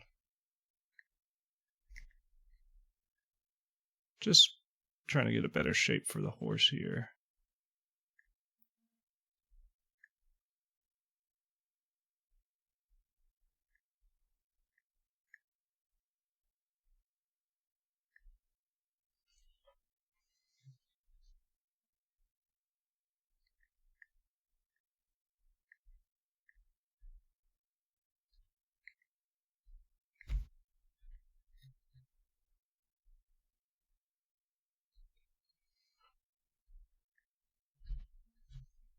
Okay. Now that we have them placed over here, actually, let's add our shadow back in.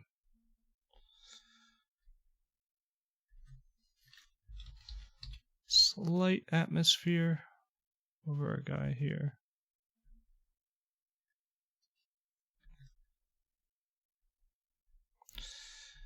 And let's get some more like grass in here. I feel like it's a lot of empty space right now over here. I'll just brush in some grass. Nice grass texture.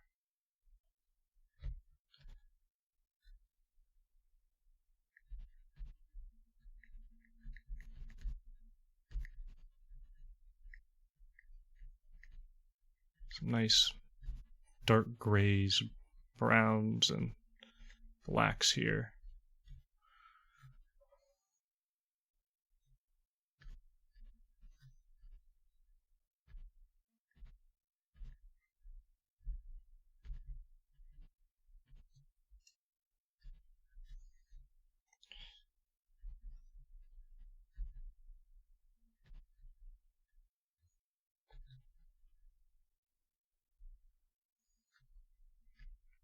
Oh yeah, I did put them through a slight smoothing filter, so lost some of that nice chainmail texture we had going on, but we can just try to speckle a little bit back in here.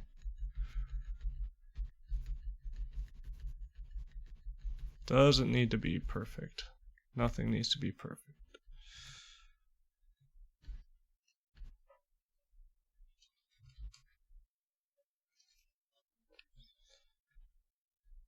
Now I'm thinking about just adding in a darker vignette.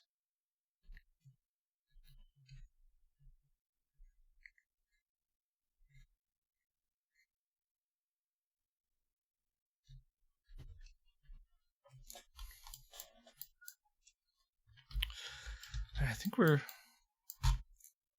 getting closer to finishing this.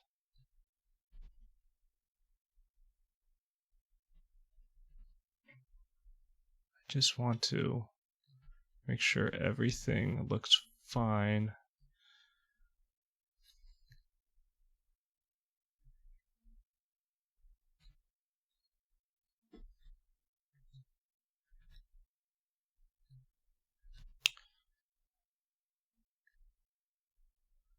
This is just a suggestion of perhaps his tail kind of flicking outwards a bit from the back there.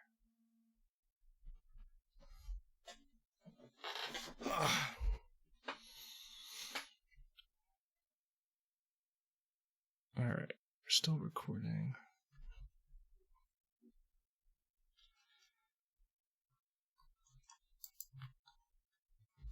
Now what I want to do is I want to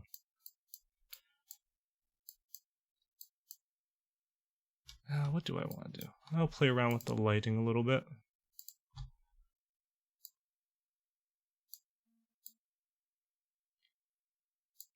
See what we can get. Just adds maybe a nice dramatic effect.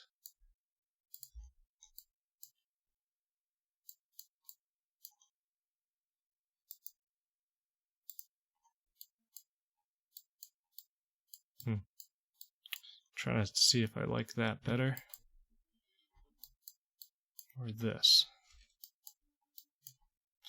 What I am noticing though, so I'd like our guy slightly better defined here. I'm just gonna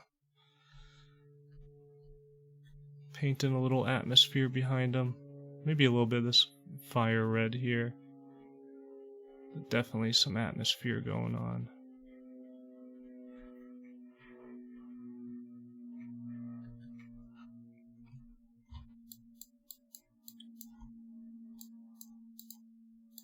I'm thinking about maybe casting a good chunk of this mountain in more of a shadow. We'll see how that looks. Just because like I kind of like this lighter area here, and it being light up here just making the eye a little conflicted, so it looks alright.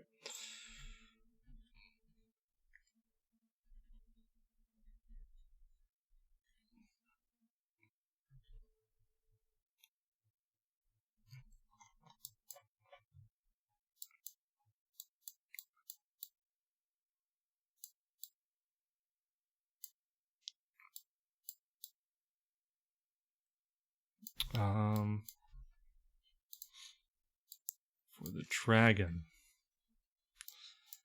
do I want to try playing around with a slightly different color on him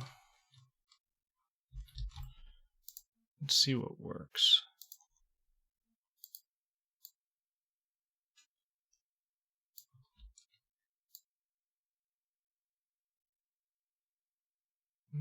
Make him a little red.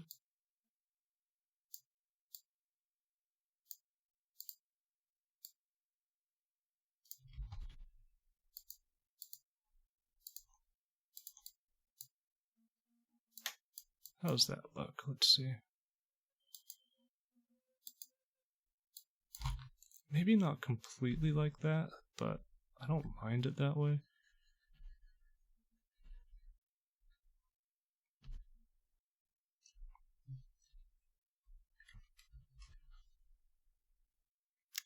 So, I'm having some difficulty here. Because I feel like I want this side to lean heavier down towards our dragon. And I wonder if I can just do the same thing with grabbing a chunk of a mountain.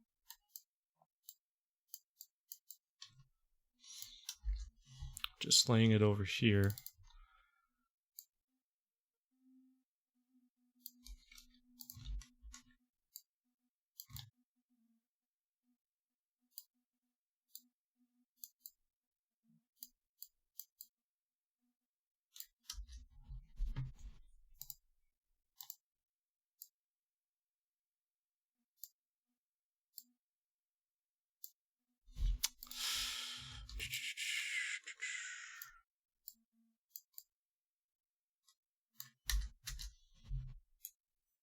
It's just a way to bring the eye in a little closer to our subject.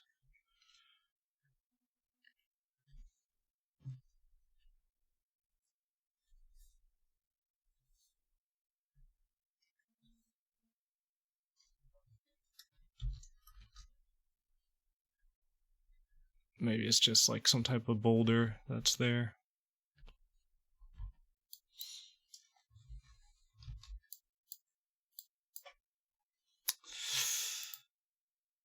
not sure. Doesn't really work for me either. What could I put there?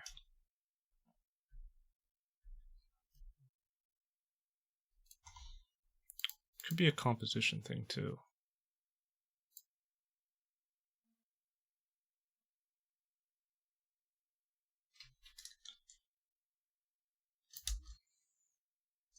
That might be help. Okay, so let me just try cropping it a little differently, like that. And we'll see, do content aware fill.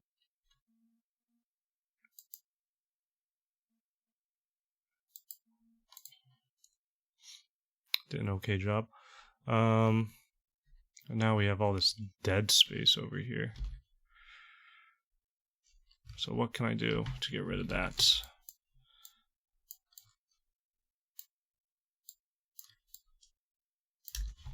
Another suggestion of a mountain or cliff or something.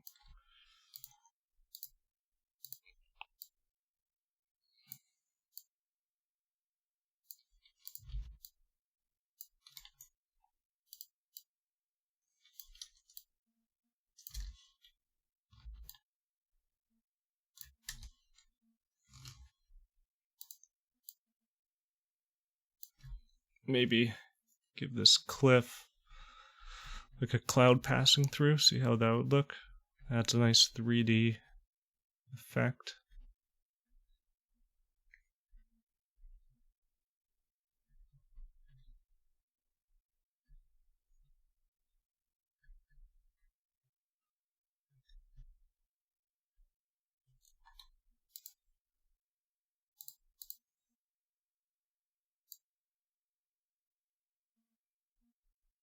Thinking about what if I just minimize our foreground quite a bit.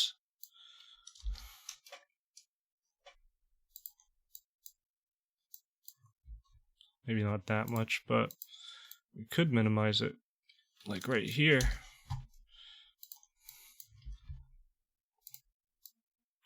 Just paint this out as skies and clouds.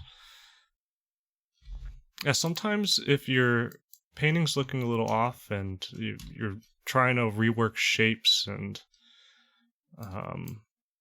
the tone and the colors, sometimes it is just composition, which is a complete pain because composition is a pain to deal with.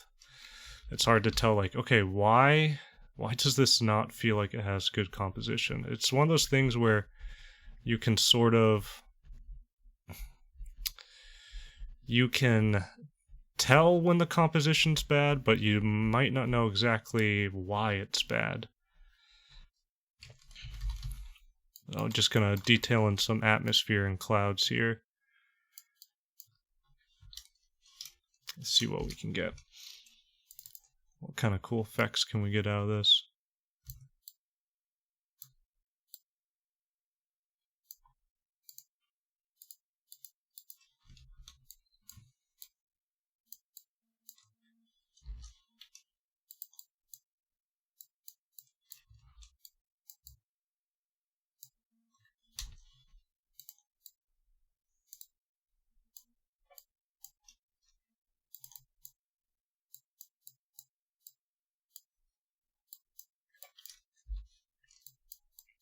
Let me take that out.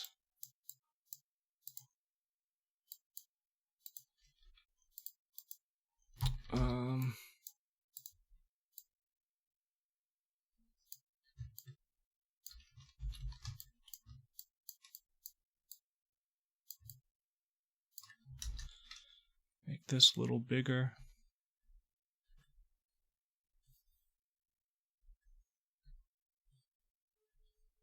Maybe slightly darker as well.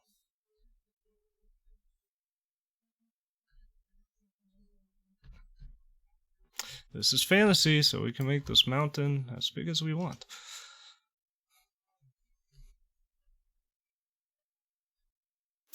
Thing that, with the dragon though, still isn't as, like, defined as I'd want him to be. We're gonna see how much can we get away with painting an atmosphere before it looks goofy.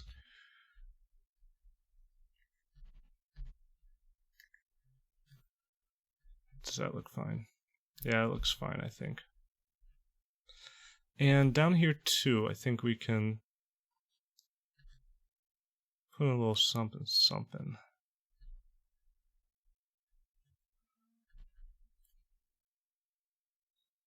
Now I'm thinking, do I want him to have like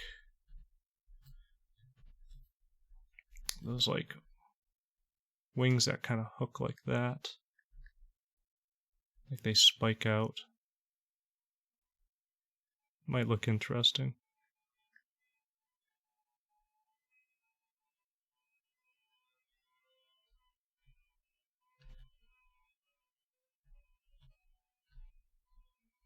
Yeah, let me play around with that type of shape. See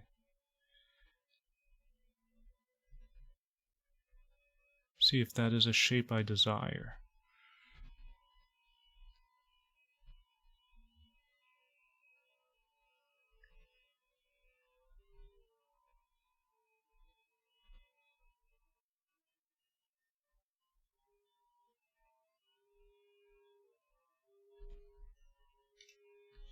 It's more classically dragon, I suppose.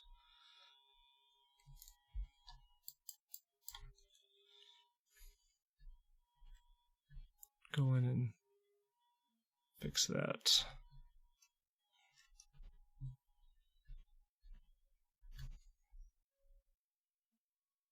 Oh yeah, I'm just using natural light in my room, so I don't even know. Is the sun... Okay, I think we're fine. I was afraid that the sun would be like making it hard to see my face, but I think it looks good.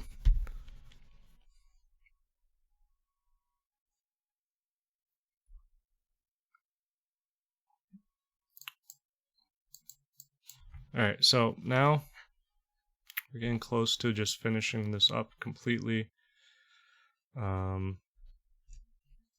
I'm wondering again, do I want to just push this cloud really dark? That might look kind of cool.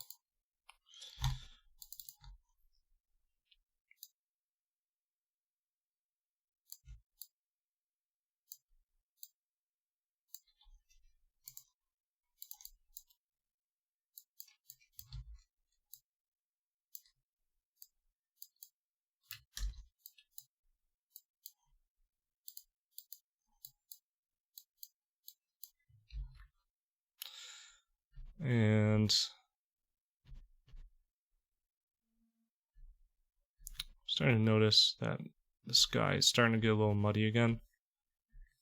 I'll just rework that back into a nice blue. Nice rich blue.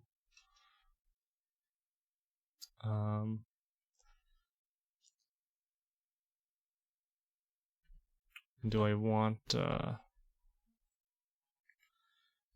the sky to kind of blend with the peak here?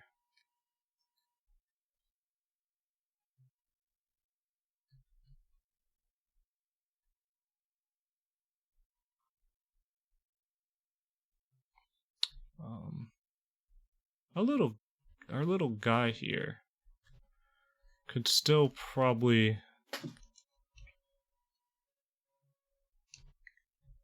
have I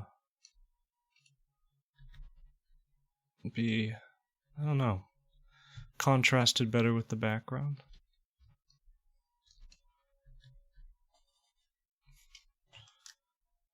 Let's see if we brought in a tiny bit of that light on this mountain. If we brought it behind him a little bit, would it look fine?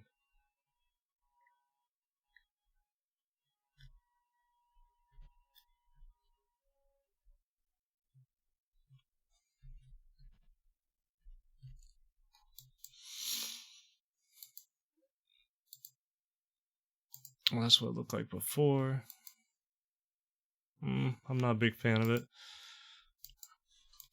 I mean, he does have pretty decent contrast already.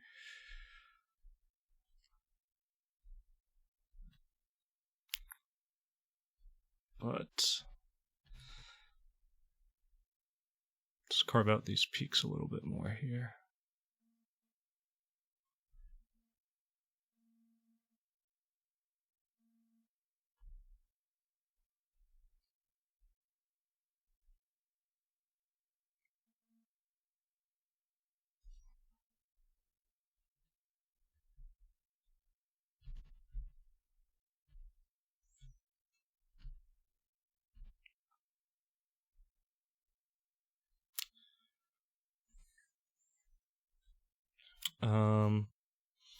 Alright, so what I'm gonna do now is gonna put in some on low opacity, I'm gonna put some very saturated colors in some areas, just to see how it would look.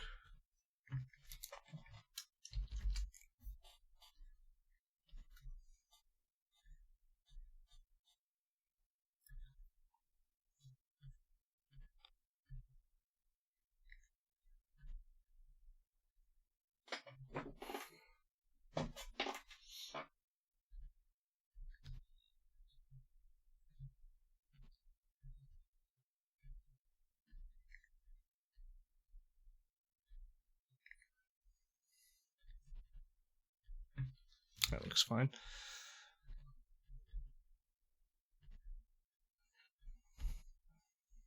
Now, okay, so now I'm also considering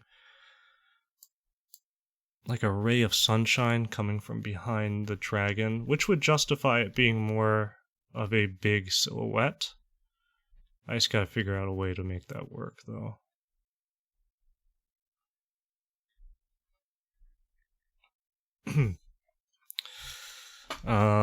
Let's play around with the lighting.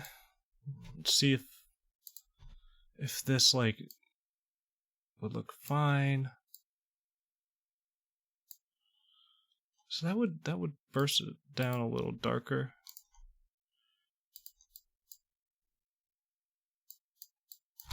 Now we could probably, because it went darker, we could probably think about playing around with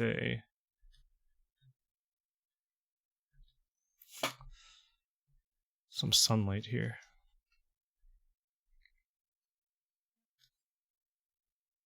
That's what it looked like before. Okay.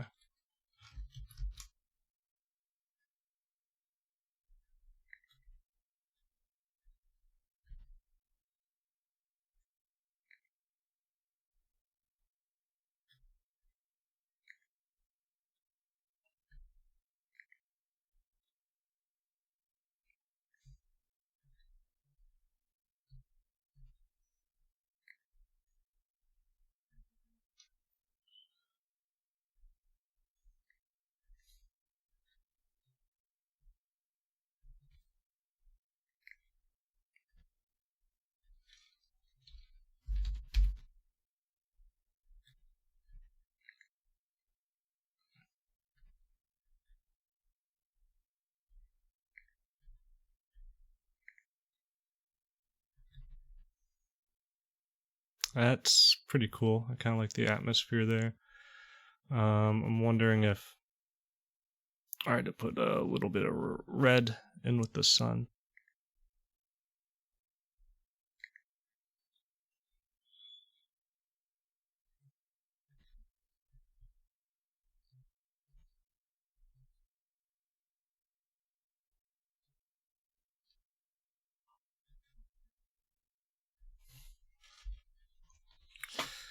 Oh yeah, add in these little like the light like that, or some bloom effect on the fire.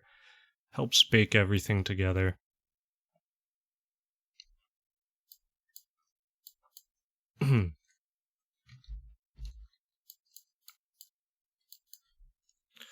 Now I kind of want to look into having some like sunlight. It's like going through his little tatters, maybe.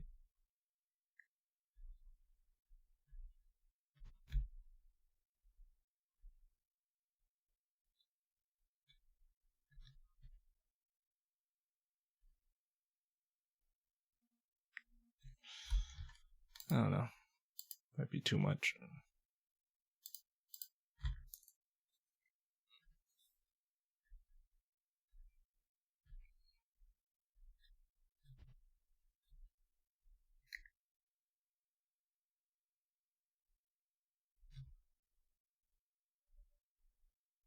Maybe a couple of them.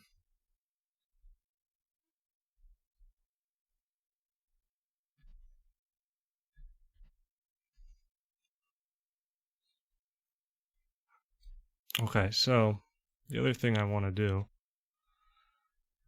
is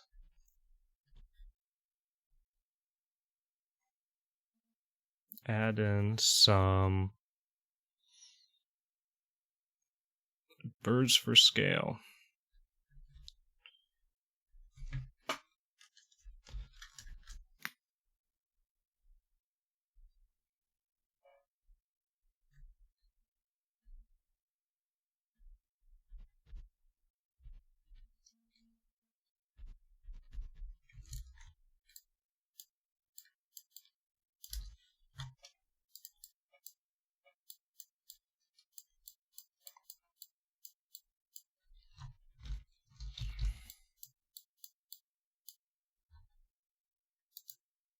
All right, let's see about pushing the colors in a certain way.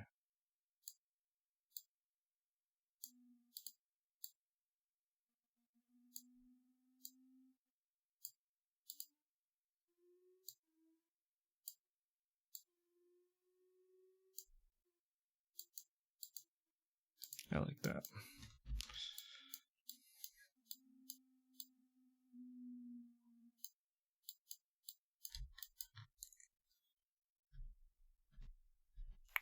Just want to detail out the edge of his shield here a little bit.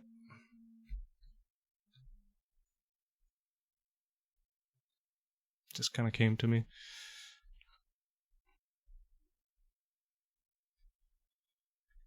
A little more grass in the foreground.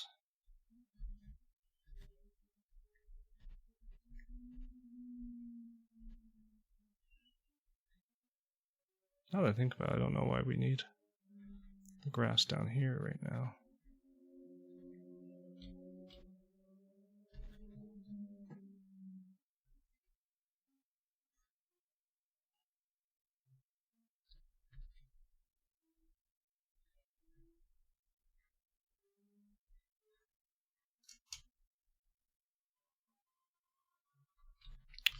Alright, now that we have like this stark the stark sun beaming in, I feel like you catch a little more that sun in this river.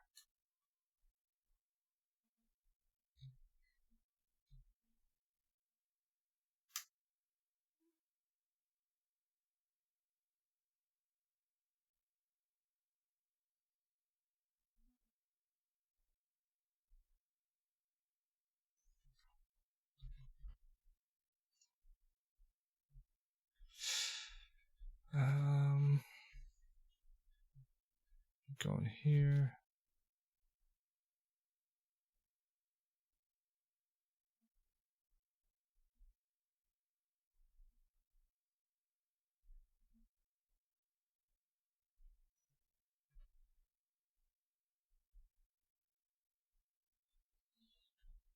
And if we had that sun gleaming in behind them, we might get a little bit of bloom on the river itself in some areas.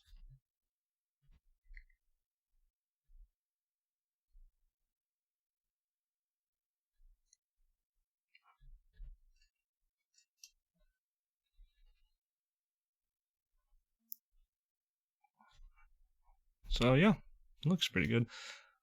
This cloud maybe be a little more